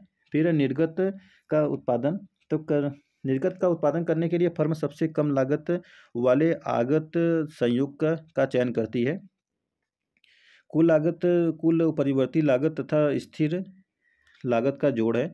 औसतन लागत जोड़ है जो औसत परिवर्ती लागत और औसत स्थिर लागत का। औसत स्थिर लागत वक्र नीचे की ओर प्रवणता वाली है। अल्पकालीन सीमांत लागत औसत परिवर्ती लागत तथा अल्पकालीन औसत लागत वक्र यू आकार को होते हैं। अल्पकालीन सीमांत लागत वक्र औसत परिवर्ती लागत वक्र को नीचे से औसत परिवर्ती लागत के न्यूनतम बिंदु पर काटता है। अल्पकालीन सीमांत लागत वक्र अल्पकालीन औसत लागत वक्र को नीचे से अल्पकालीन औसत लागत के न्यूनतम बिंदु पर काटता है। फिर है निर्गत के किसी भी स्तर के लिए अल्पकाल में सीमांत लागतों का कुल जोड़ हमें उस स्तर तक कुल परिवर्ती लागत प्रदान करता है। अल्पकालीन परिवर्ती लागत वक्र के अंदर का क्षेत्रफल निर्गत के किसी भी स्तर तक हमें उस स्तर तक के लिए कुल परिवर्ती लागत देता है। और फिर है दीर्घकालीन औसत लागत तथा दीर्घकालीन सीमांत लागत दोनों वक्र यू आकार के होते हैं। लास्ट है दीर्घकालीन सीमांत लागत वक्र दीर्घकालीन औसत लागत वक्र को नीचे से दीर्घकालीन औसत लागत न्यूनतम बिंदु पर काटता है। तो देखिए अब ये चैप्टर समाप्त हुआ और ये कुछ अभ्यास प्रश्न हैं। जैसे कि अभ्यास प्रश्न देखो यहाँ पे 10 दिख रहे हैं। उत्पादन फलन की संकल्पनाएं को समझाइए। एक आगत का कुल उत्पाद का क्या होता है। तीसरा है एक आगत का औसत उत्पाद क्या होता है। चौथा है एक आगत का सीमांत उत्पाद क्या होता है। पांचवा एक आगत के सीमांत उत्पाद तथा कुल उत्पाद के बीच से संबंध। छठा है अल्पकाल दीर्घकाल के संकल्पना को समझाइए। सातवां ह्रासमान सीमांत उत्पाद का नियम क्या है। आठवां है परिवर्ती अनुपात क्या नियम क्या है। नौवां है एक उत्पादन फलन स्थिर पैमाना का प्रतिफल कब संतुष्ट करता है। 10वां है एक उत्पादन फलन वर्धमान पैमाना का प्रतिफल को कब संतुष्ट करता है। तो आप लोग देखिए ऐसे ऐसे क्वेश्चन हैं जो कि लगभग इसमें 23 क्वेश्चन दिए गए हैं। तो इसको आप लोग पढ़ना चाहे तो पढ़ सकते हैं और लिखना चाहे तो इसको प्रैक्टिस भी कर सकते हैं। तो चलिए बहुत जल्दी हम लोग चैप्टर 4 में मिलेंगे और जो कि आज चैप्टर 3 पढ़ रहे थे उत्पादन तथा लागत। तो हम लोग पढ़ रहे हैं इकोनॉमिक क्लास 12 का और अब नेक्स्ट चैप्टर मिलेंगे चैप्टर 4 के साथ में। तो वीडियो पसंद आए तो वीडियो को लाइक। हेलो दोस्तों, स्वागत है आप सभी का हमारे चैनल पर। तो हम लोग कर रहे हैं क्लास 12 का एनसीईआरटी जिसमें कि हम लोग पढ़ रहे हैं अर्थशास्त्र। तो पिछले वीडियो में हम लोगों ने उत्पादन और लागत पढ़ा था जो कि चैप्टर 3 था। आज चैप्टर 4 है पूर्ण प्रतिस्पर्धा की स्थिति में फर्म का सिद्धांत। तो अगर आप लोगों ने अगर पिछला वीडियो नहीं देखा तो जाकर देखिए वीडियो। और देखिए हम लोग यहाँ पर एनसीईआरटी पढ़ रहे हैं जो कि जो लोग यूपीएससी यूपीपीसीएस की तैयारी कर रहे हैं या और भी स्टेट पीसीएस की, तो उनके लिए एनसीईआरटी पढ़ना बहुत जरूरी होता है क्योंकि इससे बेस मजबूत होगा। इसको बेस समझे रहेंगे तो स्टैंडर्ड बुक समझ में आएगी। और अगर आप क्लास 12 के विद्यार्थी हैं तो आपको तो पढ़ना कंपलसरी है ही। तो चलिए हम लोग बिना समय गवाए शुरू करते हैं। यहाँ पर इंट्रो दिया है। पूर्व अध्याय में हमने फर्म के उत्पादन फलन तथा लागत वक्रों से संबंधित संकल्पनाओं का अध्ययन किया है। इस अध्याय का केंद्र बिंदु भिन्न है। यहाँ प्रश्न उठता है कि कोई भी फर्म किस प्रकार यह निर्णय लेती है कि कितना उत्पादन करना है। इस प्रश्न के लिए हमारा उत्तर किसी भी रूप में सरल या अविवादित नहीं है। उत्तर फर्म के व्यवहार की एक निर्णायक अपितु कुछ हद तक अनुचित मान्यता पर आधारित है। हमारे अनुसार फर्म कठोर रूप से लाभ अधिकतम करता होती है। अतः फर्म जिस मात्रा का उत्पादन तथा बाजार में उसका विक्रय करती है वह उसके लाभ को अधिकतम करती है। यहाँ हम यह भी मान लेते हैं कि फर्म जो कुछ वह उत्पादन करती है उसे बेच देती है, इसलिए निर्गत और बेची गई मात्रा को बहुधा अपरिवर्तनीय रूप से प्रयोग किया जाता है। इस पाठ की संरचना निम्नवत है। हम पहले एक फर्म के अधिकतम लाभ कमाने की समस्या को रखकर उसका विस्तार पूर्वक परीक्षण करते हैं। इसके पश्चात हम एक फर्म के पूर्ति वक्र का व्युत्पत्ति करते हैं। पूर्ति वक्र निर्गत का वह स्तर दर्शाता है जिसका चयन एक फर्म बाजार कीमत के विभिन्न मूल्यों पर उत्पादन करने के लिए करती है। अंत में हम इस बात का अध्ययन करते हैं कि किस प्रकार व्यक्तिगत फर्मों के पूर्ति वक्रों को समूहित किया जाता है तथा बाजार पूर्ति वक्र प्राप्त किया जाता है। तो इसमें अब पहला पॉइंट आता है पूर्ण प्रतिस्पर्धा, यानी कि परिभाषिक लक्षण इसका देखेंगे। एक फर्म के लाभ अधिकतमीकरण की समस्या का विश्लेषण करने के क्रम में हमें सबसे पहले बाजार का वातावरण जिसमें फर्म कार्य करती है को स्पष्ट करना पड़ता है। इस अध्याय में हम एक ऐसे बाजार वातावरण का अध्ययन करेंगे जिसे पूर्ण प्रतिस्पर्धा कहा जाता है। एक पूर्णतया प्रतिस्पर्धात्मक बाजार में निम्न परिभाषिक लक्षण होते हैं। बाजार में बड़ी संख्या में क्रेता एवं विक्रेता होते हैं। प्रत्येक फर्म एक रूप वस्तु का उत्पादन एवं विक्रय करती है, अर्थात एक फर्म के उत्पाद तथा किसी अन्य फर्म के उत्पाद में भेद नहीं किया जा सकता। फर्मों का बाजार में स्वतंत्र प्रवेश एवं बहिर्गमन होता है। जानकारी पूर्ण होती है। बड़ी संख्या में क्रेताओं एवं विक्रेताओं की उपस्थिति का अर्थ है कि प्रत्येक क्रेता एवं विक्रेता बाजार के आकार की तुलना में बहुत छोटा होता है। इसका यह अर्थ है कि कोई भी व्यक्तिगत क्रेता अथवा विक्रेता अपने आकार से बाजार को प्रभावित नहीं कर सकता। एक रूप उत्पादों का आगे अर्थ है कि प्रत्येक फर्म का उत्पाद समान है। यह लक्षण पूर्ण प्रतियोगिता की एक सर्वाधिक प्रतिष्ठित विशेषता में फलित होते हैं। कीमत स्वीकारक व्यवहार। एक फर्म की दृष्टि से कीमत स्वीकारक से क्या अभिप्राय है? एक कीमत स्वीकारक फर्म को विश्वास है कि यदि वह बाजार कीमत से ऊपर एक कीमत निर्धारित करती है तो यह जिस मात्रा का उत्पादन करती है उसे बेचने में असमर्थ होगी। दूसरी ओर यदि निर्धारित कीमत बाजार कीमत के समान अथवा उसकी तुलना में कम हो तो फर्म जितनी इकाइयां विक्रय करने को इच्छुक है उतना विक्रय कर सकती है। एक खरीदार के दृष्टिकोण से वह किस कीमत को स्वीकार करता है? खरीदार निश्चित रूप से सर्वाधिक संभावित न्यूनतम कीमत पर वस्तु खरीदना चाहता है या चाहती है। तथापि एक कीमत स्वीकारक खरीदार को विश्वास होता है कि यदि उसने बाजार कीमत से कम कीमत की लागत की कोई भी फर्म उसे उस वस्तु का विक्रय करने की इच्छुक नहीं होगी। चूंकि अध्याय केवल फर्मों से संबंधित रखता है, हम खरीदार के व्यवहार के विषय में अधिक चर्चा नहीं करेंगे। इसके बावजूद हम उन स्थितियों की पहचान करेंगे जिनके अंतर्गत कीमत स्वीकारक फर्मों के लिए एक सार्थक पूर्वधारणा है। कीमत स्वीकारक ऐसी स्थिति में अक्सर एक सार्थक पूर्वधारक के रूप में जाना जाता है। जब बाजार में अनेक फर्में तथा खरीदार होते हैं जिन्हें बाजार में प्रचलित कीमत की पूर्ण जानकारी है। क्यों? आइए आरंभ करते हैं एक ऐसी स्थिति से जहां बाजार में प्रत्येक फर्म समान बाजार कीमत लेती है तथा वस्तु की कुछ मात्रा का विक्रय करती है। अब मान लीजिए कि एक विशेष फर्म अपनी कीमत को बाजार कीमत की तुलना में बढ़ा देती है। ध्यान दीजिए, चूंकि सभी फर्में एक ही वस्तु का उत्पादन करती है तथा सभी खरीदार बाजार कीमत से पूर्ण रूप से अवगत हैं, तो इस प्रश्न पर फर्म अपने ग्राहक खो देगी। अब देखते हैं दूसरा आता है संप्राप्ति। हमने इंगित किया है कि पूर्ण प्रतिस्पर्धात्मक बाजार में एक फर्म को यह विश्वास होता है कि वह बाजार कीमत से कम या उसके समान कीमत निर्धारित करके इच्छित मात्रा में किसी भी वस्तु की बहुत सी इकाइयों का विक्रय कर सकती है। लेकिन यदि ऐसी स्थिति है तो निस्संदेह बाजार कीमत से कम कीमत निर्धारित करने के लिए कोई भी कारण नहीं है। दूसरे शब्दों में, यदि फर्म वस्तु की कुछ मात्रा का विक्रय करने की इच्छुक है तो इसके द्वारा निर्धारित कीमत बाजार कीमत के बिल्कुल समान होती है। आगे आता है एक फर्म अपने द्वारा उत्पादित वस्तु का बाजार में विक्रय करके संप्राप्ति अर्जित करती है। मान लीजिए वस्तु की एक इकाई की बाजार कीमत P है। इसी प्रकार Q फर्म की उत्पादित तथा P कीमत पर बेची जाने वाली वस्तु की मात्रा है। तब फर्म की कुल संप्राप्ति वस्तु के बाजार मूल्य P तथा फर्म के निर्गत Q के गुणनफल के रूप में परिभाषित की जाती है। देखिए जैसे यहाँ पर है विक्रय किए गए डिब्बे और कुल संप्राप्ति यानी रुपयों में, तो 0, 1, 2, 3, 4, 5 डिब्बे हैं और यहाँ पर 10, 20, 30, 40, 50 है, तो ऐसे संप्राप्ति किया गया है।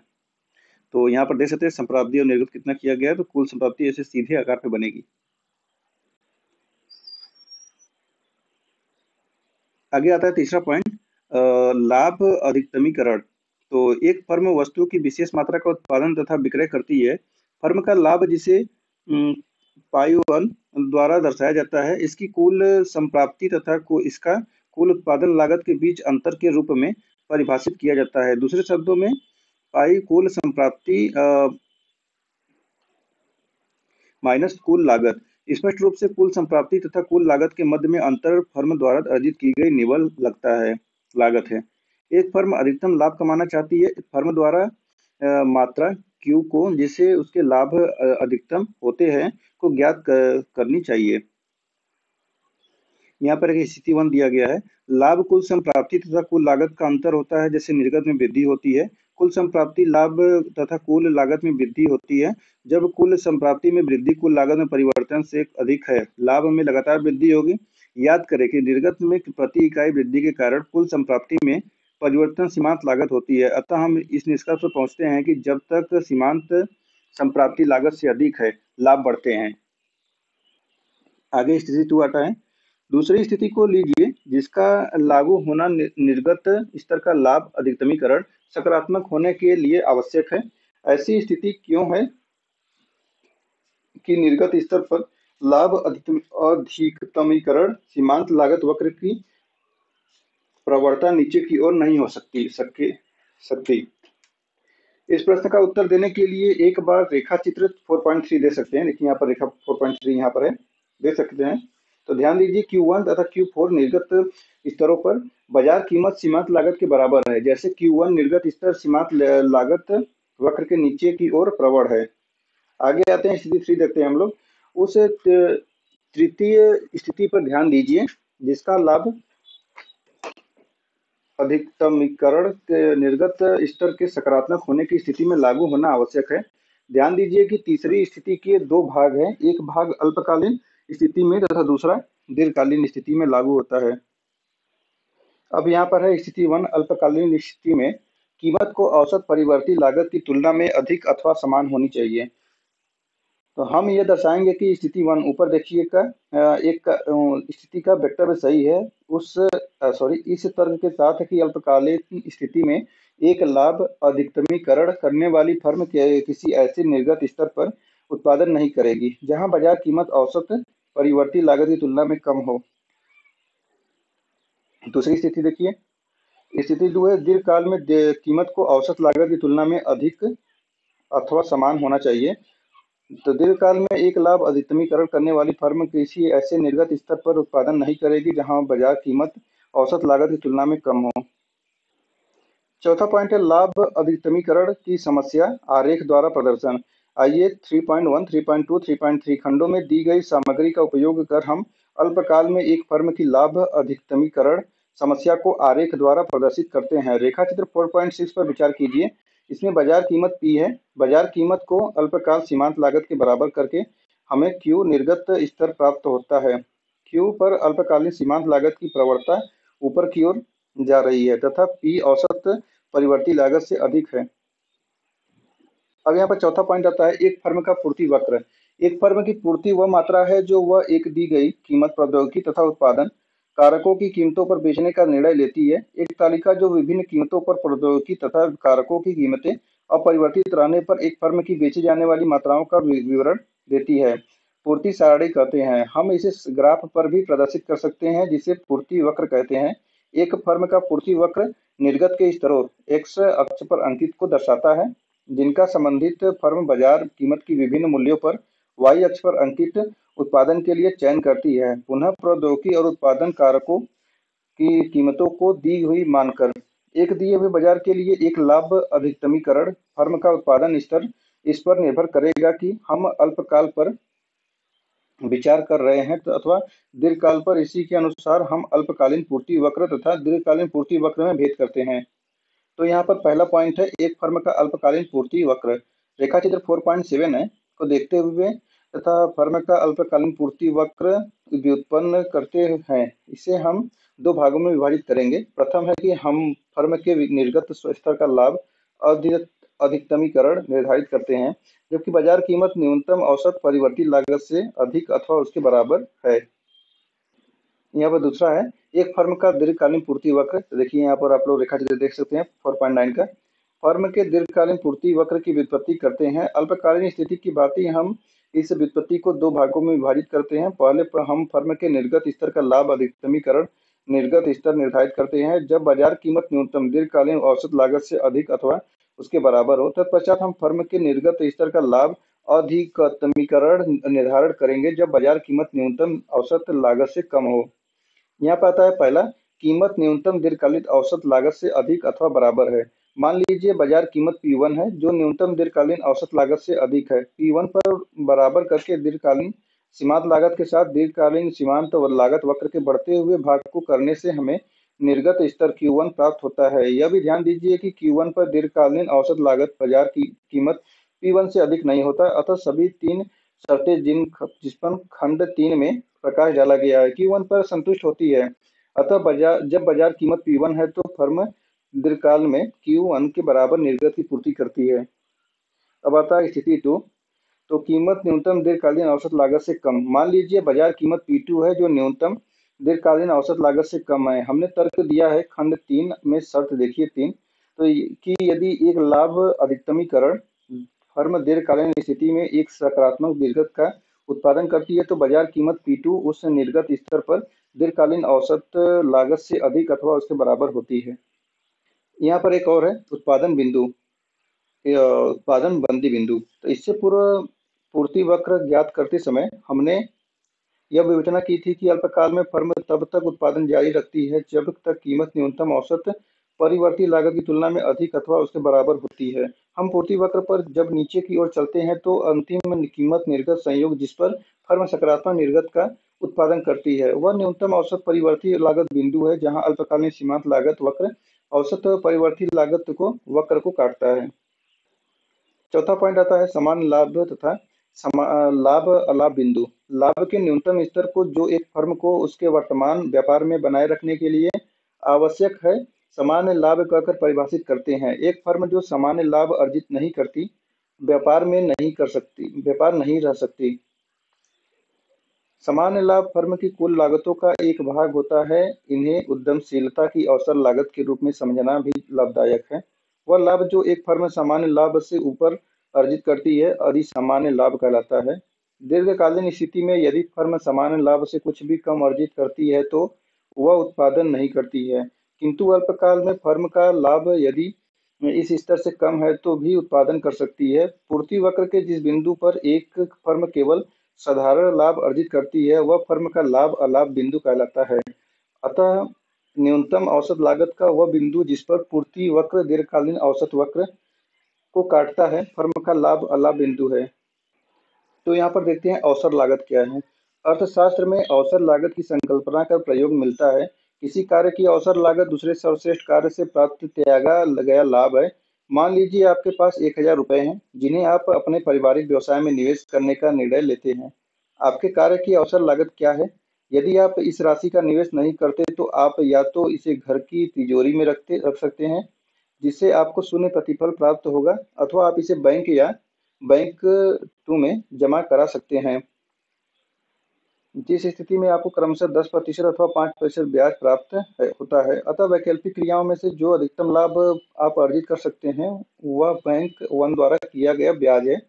परंतु यदि आप इस धन का अपने पारिवारिक व्यवसाय में निवेश करते हैं तो यह विकल्प समाप्त हो जाएगा। अतः आपके पारिवारिक व्यवसाय में धन निवेश करने की अवसर लागत बैंक 1 से प्राप्त ब्याज की राशि का त्याग है। अब यहाँ पर 5वां पॉइंट आता है फर्म के पूर्ति वक्र के निर्धारक तत्व। तो पूर्व खंड में हमने देखा कि एक फर्म पूर्ति का वक्र जिसके सीमांत लागत का वक्र का भाग है। तो देखिए यहाँ पर पहला पॉइंट है प्रौद्योगिकी प्रगति। मान लीजिए एक फर्म निश्चित वस्तुओं के उत्पादन के लिए उत्पादन के 2 कारकों पूंजी तथा श्रम का उपयोग करती है। फर्म द्वारा संगठनात्मक नवप्रवर्तन के पश्चात पूंजी तथा श्रम के उसी स्तर से अब निर्गत की अधिक इकाइयों का उत्पादन होता है। दूसरे शब्दों में एक निश्चित निर्गत का स्तर का उत्पादन करने के लिए संगठनात्मक नवप्रवर्तन के कारण फर्म आगतों की कम इकाइयां उपयोग करती है। यह अपेक्षित है कि निर्गत के किसी भी स्तर पर यह फर्म की सीमांत लागत को कम करेगा। कुल सीमांत लागत वक्र की दाहिनी ओर शिफ्ट है। चूंकि फर्म का पूर्ति वक्र अनिवार्य रूप से सीमांत लागत वक्र का एक भाग है, प्रौद्योगिकी प्रगति फर्म के पूर्ति वक्र को दाहिनी ओर शिफ्ट करती है। किसी भी दी हुई बाजार कीमत पर फर्म अब निर्गत की अधिक इकाइयों की पूर्ति करती है। दूसरा पॉइंट आता है आगत कीमतें। तो आगत कीमतों में परिवर्तन फर्म के पूर्ति वक्र को भी प्रभावित करता है। यदि एक आगत की कीमत जैसे श्रम की मजदूरी दर में वृद्धि होती है उत्पादन लागत बढ़ जाती है। निर्गत के किसी भी स्तर पर फर्म की औसत लागत के परिणाम स्वरूप वृद्धि सामान्य निर्गत के किसी भी स्तर पर फर्म की सीमांत लागत में वृद्धि के साथ होती है। अर्थात अब सीमांत लागत वक्र में बाईं ओर अथवा ऊपर की ओर शिफ्ट करती है। इससे अभिप्राय है कि फर्म का पूर्ति वक्र बाईं ओर शिफ्ट हो जाता है। किसी भी बाजार कीमत पर अब फर्म निर्गत की कम इकाइयों की पूर्ति करती है। यहाँ पर दिया है पृथ्वी वक्र पर इकाई का प्रभाव क्या है। तो इकाई कर वह कर है जो सरकार निर्गत के प्रति इकाई व विक्रय पर लगाती है। उदाहरण के लिए मान लीजिए कि सरकार द्वारा लगाया गया इकाई कर 2 रुपये है। तो यदि फर्म वस्तु की इकाई 10 इकाइयों का उत्पादन तथा विक्रय करती है तो कुल कर जो फर्म को सरकार को चुकाना पड़ेगा 10 गुणे 2 बराबर 20 रुपये। इकाई कर लगाने से एक फर्म की दीर्घकालीन पूर्ति वक्र में किस प्रकार परिवर्तन होता है, आइए रेखा चित्र 4.11 में देख सकते हैं। तो इकाई कर लगने से पूर्व दीर्घकालीन सीमांत लागत तथा दीर्घकालीन औसत लागत क्रमशः फर्म की दीर्घकालीन सीमांत लागत वक्र तथा दीर्घकालीन औसत लागत वक्र को है। अब मान लीजिए कि सरकार T रुपये का इकाई कर लगा देती है क्योंकि फर्म को आवश्यक रूप से वस्तु की प्रत्येक उत्पादित इकाई के लिए T रुपये अतिरिक्त देने पड़ रहे हैं। फर्म की निर्गत के किसी भी स्तर पर दीर्घकालीन औसत लागत तथा दीर्घकालीन सीमांत लागत T रुपये बढ़ जाती है। रेखाचित्र 4.11 में दीर्घकालीन सीमांत लागत तथा दीर्घकालीन औसत लागत इकाई कर लगाने के पश्चात फर्म की क्रमशः दीर्घकालीन सीमांत लागत वक्र तथा दीर्घकालीन औसत लागत वक्र है। देखिए यहाँ पर देख सकते हैं। छठा पॉइंट आता है बाजार पूर्ति वक्र। तो बाजार पूर्ति वक्र व निर्गत स्तर एक्स अक्ष पर अंकित दर्शाता है जिसका बाजार में सभी फर्में समवर्ती विभिन्न बाजार मूल्यों पर सामूहिक रूप से उत्पादन करती है। बाजार पूर्ति वक्र की किस प्रकार व्युत्पत्ति की जाती है। एन फर्मों वाला एक बाजार लीजिए, फर्म 1, फर्म 2, फर्म 3 तथा इसी प्रकार और भी। मान लीजिए बाजार कीमत पी तथा पी पर स्थिर है, तब सामूहिक रूप से एन फर्में द्वारा उत्पादित निर्गत फर्म 1 की पी कीमत पर पूर्ति प्लस फर्म 2 की पी कीमत पर पूर्ति प्लस प्लस ऐसे करते जाएंगे, कीमत पी पर फर्म एन द्वारा पूर्ति है। दूसरे शब्दों में कहें तो कीमत पी पर बाजार पूर्ति व्यक्तिगत फर्मों की दी हुई कीमत पर पूर्तियों का योग है। सातवां पॉइंट आता है पूर्ति की कीमत लोच। एक वस्तु की पूर्ति की कीमत लोच वस्तु की कीमत में परिवर्तनों के कारण वस्तु की पूर्ति की मात्रा अनुक्रियाशीलता को मापती है। अधिक स्पष्ट रूप में इस पूर्ति की कीमत लोच जिसे ES से दर्शाया गया है निम्न प्रकार परिभाषित की जाती है। पूर्ति की कीमत लोच पूर्ति की मात्रा में प्रतिशत परिवर्तन अपान कीमत में प्रतिशत परिवर्तन। देखिए यहाँ पर इसका फॉर्मूला दिया गया है। देखिए यहाँ पर क्रिकेट की गेंद पी है और क्रिकेट की गेंद उत्पन्न की गई तथा बेची गई मात्रा क्वांटिटी। तो पुरानी कीमत 10 और क्वांटिटी 200 थी तो 2000 का बिका था। नई कीमत 30 है तो 1000 बिका था यानी 3000। तो कीमत बढ़ी 30 रुपये हो गया, पुरानी कीमत 10 रुपये। 200 बेचते थे तो 2000 कमाते थे। अब यहाँ पर कितना है, क्वांटिटी बिका 1000 अब 30 रुपये की कीमत हो गया तो 30,000 का बिका है। चलिए यहाँ पर इसका सारांश को देखते हैं। तो सारांश है, एक पूर्ण प्रतिस्पर्धी बाजार में फर्म कीमत स्वीकारक होती है। दूसरा है फर्म की कुल संप्राप्ति फर्म की कुल निर्गत बाजार कीमत का गुणनफल होती है। तीसरा है कीमत ये स्वीकारक फर्म की औसत संप्राप्ति बाजार कीमत के बराबर होती है। फिर है चौथा, कीमत स्वीकारक फर्म के लिए सीमांत संप्राप्ति बाजार कीमत के बराबर होती है। पांचवा है पूर्ण प्रतिस्पर्धी बाजार में फर्म का मांग वक्र पूर्णतः लोचदार होती है। यह बाजार कीमत पर एक सीधी समस्तरीय सीधी रेखा होती है। फिर नेक्स्ट है फर्म का लाभ कुल संप्राप्ति जो वह अर्जित करती है तथा कुल लागत जो वह उठाती है, ये इनके बीच का अंतर होता है। फिर है यदि अल्पकाल में किसी फर्म के लाभ का अधिकतमीकरण निर्गत के किसी धनात्मक स्तर पर होता है तो उस निर्गत स्तर पर 3 शर्तें पूरी होनी चाहिए। पी अल्पकालीन सीमांत लागत, फिर अल्पकालीन सीमांत लागत घट नहीं रही है, फिर है पी या तो बराबर है या बड़ा है औसत परिवर्ती लागत से। तो देखिए ये क्वेश्चन इस तरह समाप्त होता है। यहाँ पर कुछ क्वेश्चन भी दिए हैं। क्वेश्चन है ये चैप्टर समाप्त होता है। तो अब यहाँ पर कुछ क्वेश्चन दिए गए, एक पूर्ण प्रतिस्पर्धी बाजार की विशेषता क्या है, और भी ऐसे क्वेश्चन है। तो ये चैप्टर समाप्त हो हुआ है और आप लोग चाहे तो इस क्वेश्चन का आंसर दे सकते हैं। तो चलिए हम लोग ये क्वेश्चन समाप्त कर चुके हैं और ये चैप्टर भी। और तो हम लोग फिर मिलेंगे नेक्स्ट चैप्टर 5 में। वीडियो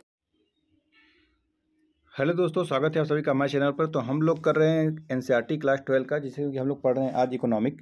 तो इसमें आज है चैप्टर 5। तो इसके पहले चैप्टर 1 से लेकर 4 तक करा दिया गया है। तो आप लोगों ने अगर वो वीडियो नहीं देखा तो जाकर देख सकते हैं। देखिए हमने इसमें UPSC और स्टेट PCS के लिए NCERT पढ़ रहे हैं ताकि बेस मजबूत रहे इकोनॉमिक का, कैसे पढ़ना है और क्या पढ़ना है, कैसे है, ठीक है। और कोई भी स्टैंडर्ड बुक पढ़ने से पहले NCERT पढ़ना बहुत ज़रूरी होता है। देखिए इसमें से ही ज़्यादा क्वेश्चन पुटअप होते हैं। और अगर आप क्लास 12 के विद्यार्थी हैं तो आपको तो पढ़ना कंपलसरी ही है। चलिए हम लोग शुरू करते हैं। बाजार संतुलन। यह अध्याय 2 और 4 के नींव पर आधारित है। यानी अगर आप लोगों ने 2 और 4 देखा है तो इसको बहुत आसानी से समझ सकते हैं, जिनमें हमने उपभोक्ता तथा फर्म के व्यवहार को कीमत स्वीकारक के रूप में अध्ययन किया है। अध्याय 2 में हमने देखा कि किसी वस्तु के लिए एक व्यक्ति विशेष की मांग वक्र हमें वस्तु की उस मात्रा को बताती है जिसे एक उपभोक्ता विभिन्न कीमतों पर खरीदने को इच्छुक है, जबकि कीमत दी हुई है। बाजार मांग वक्र में हमें बताती है कि समस्त उपभोक्ता मिलकर विभिन्न कीमतों पर वस्तु की कितनी मात्रा खरीदने के इच्छुक हैं, जबकि प्रत्येक के लिए कीमत दी हुई है। अध्याय 4 में हमने देखा कि एक व्यक्तिगत फर्म का पूर्ति वक्र हमें एक वस्तु की उस मात्रा को बताता है जिसे कि एक लाभ अधिकतम करने वाली फर्म विभिन्न कीमतों पर बेचने को इच्छुक होगी, जबकि कीमत दी हुई है। तथा बाजार पूर्ति वक्र हमें विभिन्न कीमतों पर किसी वस्तु की उस मात्रा को बताती है जिसे सभी फर्में सम्मिलित रूप से पूर्ति करने की इच्छुक होंगी, जबकि प्रत्येक फर्म इस कीमत दी हुई है। तो चलिए यहाँ पर पहला देखते हैं, संतुलन, अधिमांग, अधिपूर्ति। एक पूर्ण प्रतिस्पर्धी बाजार में स्वहित के उद्देश्यों से कार्य करने वाले क्रेता तथा विक्रेता होते हैं। अध्याय 2 तथा 4 में आपने देखा है कि उपभोक्ताओं का उद्देश्य अपने अपने अधिमान को अधिकतम करना तथा फर्मों का उद्देश्य अपने अपने लाभों को अधिकतम करना है। संतुलन की व्यवस्था में उपभोक्ता तथा फर्म दोनों के उद्देश्य संगत होते हैं। संतुलन को एक ऐसी स्थिति के रूप में परिभाषित किया जाता है जहां बाजार में सभी उपभोक्ताओं तथा फर्मों की योजनाएं सुमेलित हो जाती हैं और बाजार रिक्त हो जाता है। संतुलन की स्थिति में जिस कुल मात्रा का विक्रय करने की सभी फर्में इच्छुक हैं वह उस मात्रा के बराबर होता है जिसे बाजार में सभी उपभोक्ता खरीदने के इच्छुक हैं। दूसरे शब्दों में बाजार पूर्ति बाजार मांग के बराबर होती है। ऐसी स्थिति में बाजार रिक्त हो जाता है और न ही फर्म और न ही उपभोक्ता विचलित होना चाहते हैं। जिस कीमत पर संतुलन स्थापित होता है उसे संतुलन कीमत कहते हैं। यदि किसी कीमत पर बाजार पूर्ति बाजार मांग से अधिक है तो उस कीमत पर बाजार में अधिपूर्ति कहलाती है। यदि उस कीमत पर बाजार मांग बाजार पूर्ति से अधिक है तो उस कीमत बाजार अधिमांग कहलाती है। अतः पूर्ण प्रतिस्पर्धी बाजार में संतुलन को वैकल्पिक रूप में शून्य अधिमांग शून्य अधिपूर्ति स्थिति के रूप में परिभाषित किया जा सकता है, जब कभी बाजार पूर्ति मांग के समान नहीं हो और इसलिए बाजार में संतुलन नहीं हो तो कीमत में परिवर्तन की प्रवृत्ति होगी। देखिए यहाँ पर है संतुलन में बाहरी व्यवहार। एडम स्मिथ के समय 1723 से 1790 से यह मान्यता रही है कि जब भी बाजार में असंतुलन होता है तो पूर्ण प्रतिस्पर्धी बाजार में एक अदृश्य हाथ कीमतों में परिवर्तन कर देता है। हमारी अंतर्दृष्टि भी यह कहती है कि अदृश्य हाथ अधिमांग की स्थिति में कीमतों में वृद्धि तथा अधिपूर्ति की स्थिति में कीमतों में कमी करेगा। संपूर्ण विश्लेषण में हमारी यह मान्यता रहेगी कि इस अदृश्य हाथ की एक महत्वपूर्ण भूमिका है। इसके अतिरिक्त हम यह भी मानेंगे कि इस प्रक्रिया के द्वारा अदृश्य हाथ संतुलन स्थापित करता है। यह मान्यता इस पुस्तक के सभी चर्चाओं में रहेगी। तो इसमें पहला पॉइंट आता है बाजार संतुलन, फर्मों की स्थिर संख्या। आपको याद होगा अध्याय 2 में हमने कीमत स्वीकारक उपभोक्ताओं के लिए बाजार मांग वक्र तथा अध्याय 4 में कीमत स्वीकारक फर्मों की स्थिर संख्या की मान्यता पर बाजार पूर्ति वक्र की व्युत्पत्ति की है। इस खंड में फर्मों की स्थिर संख्या के आधार पर इन दो वक्रों की सहायता से यह देखेंगे कि पूर्ति तथा मांग शक्तियाँ किस प्रकार बाजार में संतुलन के निर्धारण के लिए एक साथ कार्य करती हैं। हम यह भी अध्ययन करेंगे कि किस प्रकार मांग तथा पूर्ति वक्रों में शिफ्ट के कारण संतुलन कीमत तथा मात्रा में परिवर्तन होता है। रेखाचित्र 5.1 में देखेंगे कि स्थिर संख्या फर्मों वाले एक पूर्ण प्रतिस्पर्धी बाजार में संतुलन दर्शाता है। और यहाँ किसी वस्तु के लिए एसएस बाजार पूर्ति वक्र को तथा डीडी बाजार मांग वक्र को दर्शाता है। बाजार पूर्ति वक्र एसएस वस्तु की उस मात्रा को दर्शाता है जिसकी पूर्ति विभिन्न कीमतों पर फर्में करने की इच्छुक होती हैं और मांग डीडी वक्र उस मात्रा को दर्शाता है जिसकी मांग विभिन्न कीमतों पर उपभोक्ता करने के इच्छुक हैं।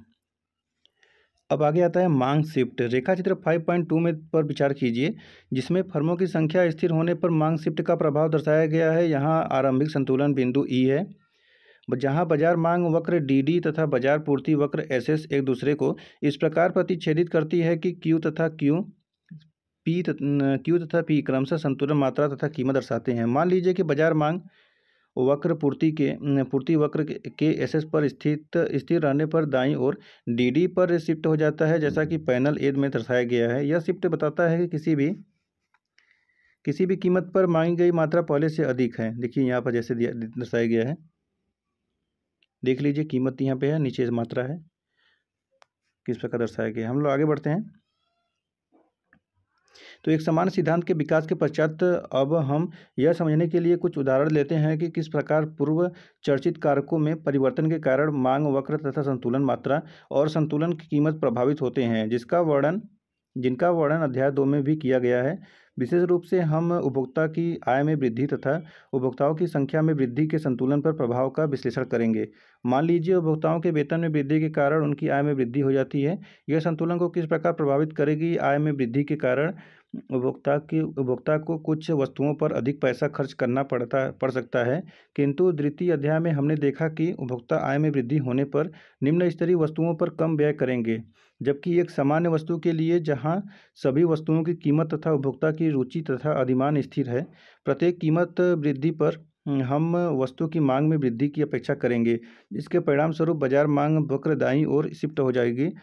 यहाँ हम कपड़े जैसी एक सामान्य वस्तु का उदाहरण लेते हैं, जिसकी मांग उपभोक्ता की आय में वृद्धि के साथ बढ़ती है तथा इसके कारण मांग वक्र दाईं ओर शिफ्ट हो जाती है। तथापि इस आय वृद्धि का पूर्ति वक्र पर कोई भी प्रभाव नहीं होता, जो केवल फर्मों की प्रौद्योगिकी से संबंधित कारकों में अथवा उत्पादन लागत में कुछ परिवर्तनों के कारण शिफ्ट होता है। अब हम दूसरा उदाहरण लेते हैं। मान लीजिए किसी कारणवश बाजार में वस्त्रों के उपभोक्ताओं की संख्या में वृद्धि हो जाती है। अन्य बातें अपरिवर्तित रहने पर जैसे जैसे उपभोक्ताओं की संख्या में वृद्धि होती है, वस्त्रों की मांग में प्रत्येक कीमत पर वृद्धि होगी, अतः मांग वक्र दाईं ओर शिफ्ट हो जाएगी, परंतु उपभोक्ताओं की संख्या में यह वृद्धि पूर्ति वक्र पर कोई प्रभाव नहीं डालती, क्योंकि पूर्ति वक्र केवल फर्मों के व्यवहार संबंधित प्राचलों में परिवर्तन अथवा फर्मों की संख्या में वृद्धि के कारण ही शिफ्ट हो सकती है, जैसा कि अध्याय 4 में बताया गया है। अब आता है पूर्ति शिफ्ट। रेखाचित्र 5.3 में हम पूर्ति वक्र में शिफ्ट का प्रभाव संतुलन कीमत तथा मात्रा पर देखते हैं। मान लीजिए आरंभ में बिंदु ई पर बाजार संतुलन में है, जहां बाजार मांग वक्र डी बाजार पूर्ति वक्र एसएस को इस प्रकार प्रतिच्छेदित करता है कि संतुलन कीमत पी तथा संतुलन मात्रा क्यू है। अब मान लीजिए कि किसी कारण बाजार पूर्ति वक्र एसएस पर बाईं ओर शिफ्ट होता है और मांग वक्र अपरिवर्तित रहता है, जैसा कि पैनल ए में दर्शाया गया है। इस शिफ्ट के कारण प्रचलित कीमत पी पर बाजार में पी के बराबर अधिमान होगी। कुछ उपभोक्ता जो वस्तु को प्राप्त करने में असमर्थ हैं अधिक कीमत भुगतान करने के इच्छुक होंगे तथा बाजार कीमत में वृद्धि प्रवृत्ति होगी। हाँ, यहाँ पर आप लोग रेखाचित्र को देख सकते हैं। देखिए किस प्रकार कीमत और मात्रा में वृद्धि हो रही है। देखिए इसका देखते हैं। आरंभ में बाजार संतुलन ई पर है, पूर्ति वक्र के बाईं ओर शिफ्ट के कारण नया संतुलन बिंदु जी है, जैसा कि पैनल ए में दर्शाया गया है, और दाईं ओर शिफ्ट के कारण नया संतुलन बिंदु एफ पर है, जैसा कि पैनल बी में दर्शाया गया है। दाईं ओर शिफ्ट के साथ साथ संतुलन में मात्रा में वृद्धि होती है तथा कीमत घटती है, जबकि बाईं ओर शिफ्ट के साथ संतुलन मात्रा घटती है तथा पी कीमत में वृद्धि होती है। तो यहाँ पर आगे दिया है मांग तथा पूर्ति का एक साथ शिफ्ट। जब मांग तथा पूर्ति वक्रों में एक साथ शिफ्ट होता है तब क्या होता है? एक साथ शिफ्ट 4 संभावित प्रकार से हो सकता है। मांग तथा पूर्ति वक्र दोनों का दाईं ओर शिफ्ट, मांग तथा पूर्ति वक्र दोनों का बाईं ओर शिफ्ट, पूर्ति वक्र का बाईं ओर तथा मांग वक्र का दाईं ओर शिफ्ट, पूर्ति वक्र का दाईं ओर तथा मांग वक्र का बाईं ओर शिफ्ट। संतुलन कीमत तथा मात्रा का प्रभाव सभी 4 स्थितियों में तालिका 5.1 में दर्शाया गया है। तालिका की प्रत्येक पंक्ति उस दिशा को बताती है जिसमें प्रत्येक संभव मांग तथा पूर्ति वक्रों में एक साथ शिफ्ट संयोग के लिए संतुलन कीमत तथा मात्रा में परिवर्तन होगा। दृष्टांत के लिए तालिका की द्वितीय पंक्ति से हम यह कह सकते हैं कि मांग तथा पूर्ति वक्र दोनों में दाईं ओर शिफ्ट के कारण संतुलन मात्रा में निश्चित रूप से वृद्धि होती है, परंतु संतुलन कीमत में वृद्धि हो सकती है अथवा गिरावट हो सकती है, अथवा वह अपरिवर्तित भी रह सकती है। वास्तविक दिशा जिसमें कीमत अपरिवर्तित होगी वह शिफ्ट के परिणाम पर निर्भर करेगी। शिफ्ट के परिणाम में परिवर्तन करके इस स्थिति के लिए आप स्वयं जांच करें। पहले 2 स्थितियों में जो तालिका की पहली 2 पंक्तियों में दर्शाए गए हैं संतुलन मात्रा पर प्रभाव स्पष्ट है, परंतु इसका संतुलन कीमत में परिवर्तन किसी भी दिशा में हो सकता है जो शिफ्ट के परिणाम पर निर्भर करेगा। अगले 2 स्थितियों में जो तालिका की अंतिम 2 पंक्तियों में दर्शाए गए हैं कीमत पर प्रभाव स्पष्ट है। जबकि मात्रा में प्रभाव दोनों वक्रों में शिफ्ट के परिणाम पर निर्भर करता है। तो यहाँ पर तालिका दिया गया है शिफ्ट का संतुलन पर प्रभाव। देखिए जैसे मांग में शिफ्ट, पूर्ति में शिफ्ट, मात्रा और कीमत। तो बाईं ओर कमी, वृद्धि, कीमत में वृद्धि, कमी अथवा अपरिवर्तित हो सकती है। तो इसको पूरा पढ़िए आप लोग, ठीक है। यहाँ पर आप लोग रेखा चित्र को भी दे सकते हैं। तो रेखा चित्र मांग तथा पूर्ति के एक साथ शिफ्ट में है। आरंभ में संतुलन ई पर है, जहाँ मांग वक्र डी तथा पूर्ति वक्र एस एक दूसरे को प्रतिच्छेदित करती है। पैनल ए में मांग व पूर्ति वक्र दोनों दाईं ओर शिफ्ट होती है। कीमत अपरिवर्तित रहती है, किंतु यह उच्च संतुलन मात्रा पर होती है। पैनल बी में पूर्ति वक्र दाईं ओर तथा मांग वक्र बाईं ओर शिफ्ट होती है। मात्रा अपरिवर्तित रहती है, किंतु यह निम्न कीमत संतुलन पर होती है। देख सकते हैं यहाँ पर आप। अब दूसरा पॉइंट आता है बाजार संतुलन, निर्बाध प्रवेश तथा बहिर्गमन। पिछले खंड में बाजार संतुलन का अध्ययन इस मान्यता पर किया गया कि फर्मों की संख्या स्थिर है। इस खंड में हम बाजार संतुलन का अध्ययन करेंगे। तो प्रवेश तथा बहिर्गमन की मान्यता से क्या अभिप्राय है? इस मान्यता से अभिप्राय है कि उत्पादन में बने रहकर संतुलन में कोई भी फर्म न अधिसामान्य लाभ अर्जित कर सकती है और न हानि उठाती है। दूसरे शब्दों में संतुलन कीमत फर्मों की न्यूनतम औसत लागत के बराबर होगी। यह देखने के लिए कि ऐसा क्यों है, मान लीजिए प्रचलित बाजार कीमत पर प्रत्येक फर्म अधिसामान्य लाभ अर्जित कर रही है। अधिसामान्य लाभ अर्जित करने की संभावना नई फर्मों को आकर्षित करेगी। जैसे ही कई फर्में बाजार में प्रवेश करती हैं, पूर्ति वक्र दाहिने ओर को शिफ्ट हो जाती है, लेकिन मांग अपरिवर्तित रहती है। इसके फलस्वरूप बाजार कीमत गिर जाती है। जैसे ही कीमतें गिरती है, अधिसामान्य लाभ समाप्त हो जाते हैं। इस बिंदु पर जहां सभी फर्में बाजार में सामान्य लाभ अर्जित कर रही है, किसी और फर्म के प्रवेश के लिए कोई प्रोत्साहन नहीं होगा। पिछले अध्याय में हमने देखा कि जब हम कीमत न्यूनतम औसत लागत से अधिक है, फर्में अधिसामान्य लाभ अर्जित करेंगी तथा न्यूनतम औसत लागत से कम कीमतों पर सामान्य से कम लाभ प्राप्त करेंगी। अतः न्यूनतम औसत लागत से अधिक कीमतों पर नई फर्में प्रवेश करेंगी तथा न्यूनतम औसत लागत से कम कीमतों पर विद्यमान फर्में बहिर्गमन करेंगी। फर्मों की न्यूनतम औसत लागत के बराबर कीमत स्तर होने पर प्रत्येक फर्म साधारण लाभ अर्जित करेगी तथा नई फर्में बाजार में प्रवेश के लिए आकर्षित नहीं होंगी। अतः फर्मों के निर्बाध तथा बहिर्गमन से अभिप्राय है कि बाजार कीमत सदैव न्यूनतम औसत लागत के बराबर होगी। तो यहाँ पर उदाहरण है कुछ, इसके देख सकते हैं। तो चलिए हम लोग यहाँ देखते हैं मांग में शिफ्ट। देखिए जो ज़रूरत है हम लोग सिर्फ वही पढ़ रहे हैं, बाकी को स्किप करते चल रहे हैं। तो मांग में शिफ्ट, आइए देखते हैं कि जब फर्में बाजार में निर्बाध प्रवेश तथा बहिर्गमन कर सकती हैं, तो संतुलन कीमत तथा मात्रा पर मांग में शिफ्ट का क्या प्रभाव पड़ता है। ये पूर्व खंड में हमें ज्ञात हुआ कि फर्मों के निर्बाध प्रवेश तथा बहिर्गमन से अभिप्राय है कि सभी परिस्थितियों में संतुलन कीमत विद्यमान फर्मों की न्यूनतम औसत लागत के बराबर होगी। इस स्थिति में यदि बाजार मांग वक्र किसी भी दिशा में शिफ्ट होता है, तो नए संतुलन पर बाजार उसी कीमत पर इच्छित मात्रा की पूर्ति करेगा। अब मान लीजिए कि मांग वक्र किसी कारणवश दाईं ओर शिफ्ट होती है। बिंदु पी पर वस्तु की कीमत अधिमांग होगी। कुछ असंतुष्ट उपभोक्ता वस्तु की अधिक कीमत देने के इच्छुक होंगे, अतः कीमत में वृद्धि की प्रवृत्ति होगी। इससे अधिसामान्य लाभ अर्जित करने की संभावना होगी, जिससे नई फर्में बाजार में आकर्षित होंगी। इन नई फर्मों का प्रवेश अधिसामान्य लाभ समाप्त कर देगा तथा कीमत पुनः पी पर पहुंच जाएगी।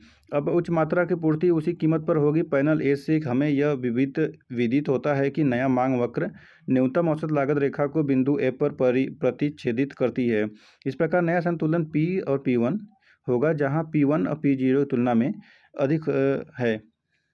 नई फर्मों के प्रवेश के कारण फर्मों की नई संतुलन संख्या N1 और N से अधिक है। यहाँ पर रेखा चित्र देख लीजिए किस प्रकार से बनाया गया है। तो अब आता है दूसरा पॉइंट, अनुप्रयोग। इस खंड में हम यह समझने का प्रयास करते हैं कि किस प्रकार पूर्ति मांग विश्लेषण का अनुप्रयोग किया जा सकता है। विशिष्ट रूप से कीमत नियंत्रण के रूप में सरकारी हस्तक्षेप के हम दो उदाहरण लेते हैं। जब कुछ वस्तुओं तथा सेवाओं की कीमतें वांछित स्तर से या तो अत्यधिक ऊंची अथवा अत्यधिक कम हो जाए, तो प्रायः सरकार द्वारा उनका नियमन करना आवश्यक हो जाता है। दूसरा का पहला पॉइंट है उच्चतम निर्धारित कीमत। ऐसे अनेक उदाहरण हैं जहां सरकार कुछ वस्तुओं की कीमत अधिकतम स्वीकार्य कीमत निर्धारित करती है। किसी वस्तु अथवा सेवा की किस सरकार द्वारा निर्धारित कीमत की ऊपरी सीमा को उच्चतम निर्धारित कीमत कहते हैं। साधारणतः आवश्यक वस्तुओं जैसे गेहूं, चावल, मिट्टी का तेल, चीनी के लिए ऐसी कीमत तय की जाती है तथा यह बाजार निर्धारित कीमत से कम होती है, क्योंकि बाजार निर्धारित कीमत पर इन सभी वस्तुओं को प्राप्त करने के लिए जनसंख्या का कुछ भाग भी समर्थ नहीं होगा। आइए गेहूं के बाजार में उदाहरण द्वारा संतुलन बाजार पर उच्चतम निर्धारित कीमत और प्रभाव को देखते हैं। तो देखिए यहाँ पर रेखा चित्र दिखाया गया है 5.7 का। देखिए यहाँ पर किस प्रकार से है। तो गेहूं बाजार में उच्चतम निर्धारित कीमत पर प्रभाव कैसे है। तो संतुलन कीमत तथा मात्रा क्रमशः पी और क्यू है, और पी सी पर उच्चतम निर्धारित कीमत होने पर गेहूं से अधिक मांग की स्थिति उत्पन्न होती है। देखिए यहाँ पर जैसे दूसरा पॉइंट है निम्नतम निर्धारित कीमत। कुछ वस्तुओं तथा सेवाओं की कीमतों में एक स्तर विशेष से नीचे गिरावट वांछनीय नहीं होती, अतः सरकार इन वस्तुओं तथा सेवाओं के लिए निम्नतम कीमत निर्धारित करती है। सरकार द्वारा किसी वस्तु अथवा सेवा के लिए निर्धारित न्यूनतम सीमा को निम्नतम निर्धारित कीमत कहते हैं। निम्नतम निर्धारित कीमत के सुपरिचित उदाहरण कृषि समर्थन कीमत कार्यक्रम तथा न्यूनतम मजदूरी विधान है। कृषि समर्थन कीमत कार्यक्रम द्वारा सरकार कुछ कृषि पदार्थों के लिए क्रय की कीमत न्यूनतम सीमा तय कर देती है, और यह साधारणतः इन वस्तुओं की बाजार निर्धारित कीमत से ऊंचे स्तर पर तय की जाती है। इसी प्रकार न्यूनतम मजदूरी विधान द्वारा सरकार यह सुनिश्चित करती है कि श्रमिकों की मजदूरी दर के एक विशेष स्तर से नीचे न गिरे। यहाँ भी न्यूनतम मजदूरी दर को संतुलन मजदूरी दर से अधिक रखा जाता है। तो अब इस चैप्टर का सारांश देखते हैं। एक पूर्ण प्रतिस्पर्धी बाजार में संतुलन वहाँ होता है जहाँ बाजार मांग तथा बाजार पूर्ति बराबर होती है। दूसरा है फर्मों की संख्या स्थिर होने पर संतुलन कीमत तथा मात्रा बाजार मांग तथा बाजार पूर्ति वक्रों के परस्पर प्रतिच्छेदन बिंदु पर निर्धारित होती है। तीसरा है प्रत्येक फर्म श्रम का उपयोग उस बिंदु तक करती है जहाँ श्रम का सीमांत समप्राप्ति उत्पाद मजदूरी दर के बराबर होता है। पूर्ति वक्र के अपरिवर्तित रहने पर जब मांग वक्र दाईं यानी बाईं ओर शिफ्ट होती है तो फर्मों का स्थिर संख्या होने पर संतुलन मात्रा में वृद्धि यानी गिरावट होती है तथा संतुलन कीमत में वृद्धि गिरावट होती है। अब इसमें और भी होगा। हाँ देखिए यहाँ पर है मांग वक्र के अपरिवर्तित रहने पर जब पूर्ति वक्र दाईं कोष्ठक में बाईं ओर शिफ्ट होता है तो फर्मों की स्थिर संख्या होने पर संतुलन मात्रा में वृद्धि होती है तथा संतुलन कीमत में गिरावट होती है। जब मांग तथा पूर्ति दोनों वक्र समान दिशा में शिफ्ट होते हैं तो संतुलन मात्रा पर इसका प्रभाव सुस्पष्ट रूप से निर्धारित किया जा सकता है, जबकि संतुलन कीमत पर इसका प्रभाव शिफ्ट के परिणाम पर निर्भर करता है। फिर अगला आता है जब मांग तथा पूर्ति वक्र विपरीत दिशा में शिफ्ट होते हैं तो संतुलन कीमत पर इसका प्रभाव सुस्पष्ट रूप से निर्धारित किया जा सकता है, जबकि संतुलन मात्रा पर प्रभाव शिफ्ट के परिणाम पर निर्भर करता है। यहाँ पर कुछ क्वेश्चन दिए गए हैं, इसको क्वेश्चन सॉल्व कर सकते हैं आप। जैसे कि बाजार संतुलन की व्याख्या कीजिए। हम कब कहते हैं कि बाजार में किसी वस्तु के लिए अधिक मांग है, तो ऐसे ही कुछ क्वेश्चन है। आगे हम लोग देखते हैं यहाँ पे कुछ शब्दावली भी दिए गए हैं, शब्दावली को पढ़ना बहुत जरूरी होता है। देखिए जैसे यहाँ पर है, इसके बस समझ लीजिए ऊपर से। जैसे कि औसत लागत क्या होता है, निर्गत की प्रति इकाई की कुल लागत। फिर है औसत स्थिर लागत, निर्गत की प्रति इकाई की कुल स्थिर लागत। फिर है औसत उत्पाद, तो परिवर्ती आगत का प्रति इकाई निर्गत। फिर है औसत संप्राप्ति, जो कि निर्गत प्रति इकाई पर कुल संप्राप्ति है। औसत परिवर्ती लागत, तो निर्गत की प्रति इकाई कुल परिवर्ती लागत है। फिर है लाभ अलाभ बिंदु, इसका मतलब है पूर्ति वक्र पर वह बिंदु जिस पर किसी फर्म को सामान्य लाभ प्राप्त होता है। फिर है बजट रेखा, इसके अंतर्गत वे सभी बंडल आते हैं जिनकी कीमत उपभोक्ता की आय के ठीक बराबर होती है। फिर है बजट सेट उन सभी बंडलों का समूह होता है जिन्हें वर्तमान बाजार कीमतों पर कोई उपभोक्ता खरीद सकता है। अगला आता है स्थिर अनुमापी प्रतिफल, तो उत्पादन फलन का एक गुण जो उस स्थिति में होता है जब सभी आगतों में समानुपातिक वृद्धि करने पर निर्गत में वृद्धि उसी अनुपात में होती है। अगला आता है लागत फलन, निर्गत के प्रत्येक स्तर पर यह फर्म के लिए न्यूनतम लागत को दर्शाता है। फिर आता है ह्रासमान अनुमापी प्रतिफल, उत्पादन फलन का एक गुण जो उस स्थिति में होता है जब सभी आगतों में समानुपातिक वृद्धि होने पर अनुपात से कम मात्रा में निर्गत वृद्धि होती है। फिर आता है मांग वक्र, मांग वक्र मांग फलन का ग्राफी चित्रण होता है। मांग वक्र प्रत्येक कीमत पर उपभोक्ता द्वारा मांग की मात्रा को दर्शाता है। मांग फलन क्या होता है? किसी वस्तु के लिए किसी उपभोक्ता का मांग फलन उस मात्रा को दर्शाता है जब अन्य वस्तुओं के अपरिवर्तित रहने पर वह उपभोक्ता उस वस्तु की विभिन्न कीमत स्तरों पर चयन करता है। संतुलन, तो संतुलन वह स्थिति है जब बाजार के सभी उपभोक्ताओं और फर्मों की योजनाएं एक समान होती है। फिर है अधिमांग, तो यदि किसी कीमत पर बाजार मांग बाजार पूर्ति से अधिक होती है तब उस कीमत पर बाजार में अधिमांग की स्थिति मानी जाती है।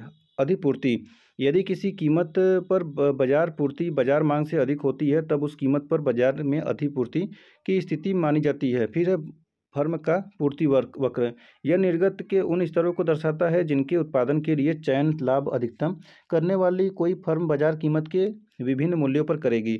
स्थिर आगत, वह आगत जिसमें अल्पकाल में परिवर्तन नहीं किया जा सकता स्थिर आगत कहलाती है।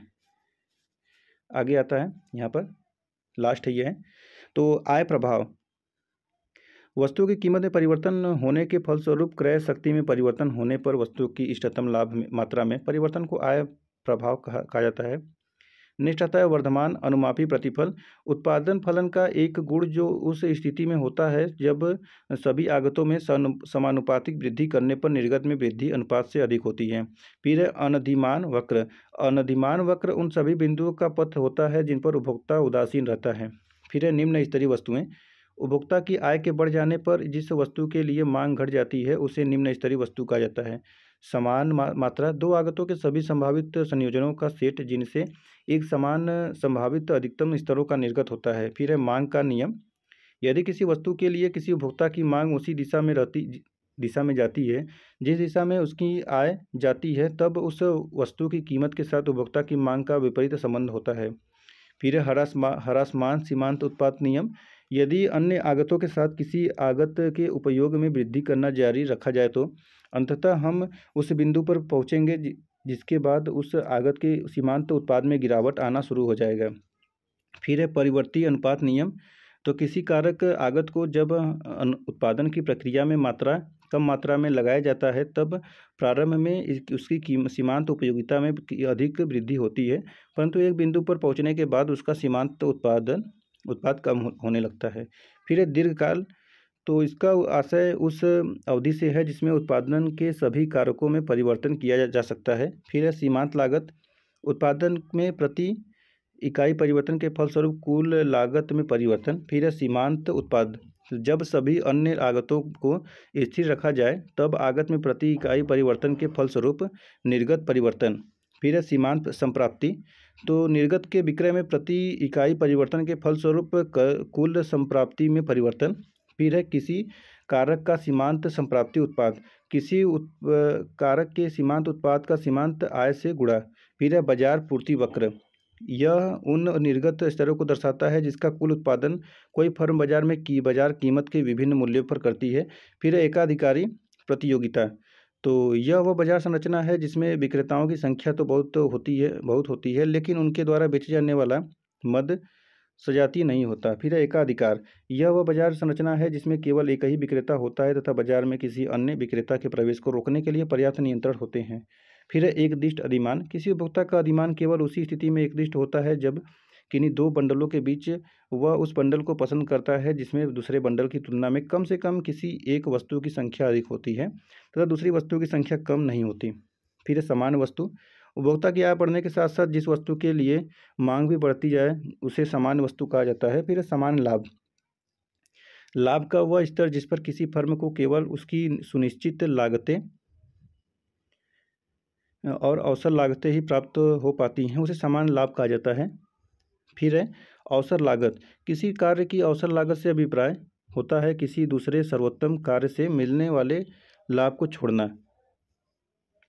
यहाँ पर फिर अगला है पूर्ण प्रतिस्पर्धा, बाजार की वह स्थिति जिसमें पहला है सभी फर्में एक ही वस्तु का उत्पादन करती है तथा दूसरा क्रेता और विक्रेता कीमत स्वीकारक होते हैं। फिर कीमत की उच्चतम सीमा, किसी वस्तु या सेवा की कीमत पर सरकार द्वारा निर्धारित उच्चतम सीमा को कीमत का उच्चतम सीमा कहा जाता है।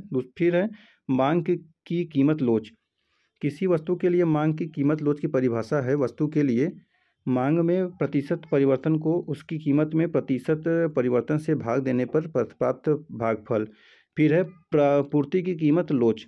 किसी वस्तु की बाजार कीमत में 1% परिवर्तन के फलस्वरूप उस वस्तु की पूर्ति की मात्रा में होने वाला प्रतिशत परिवर्तन। फिर है कीमत की निम्नतम सीमा। किसी विशेष वस्तु या सेवा के लिए सरकार द्वारा निर्धारित कीमत की निम्नतम सीमा। फिर है कीमत रेखा।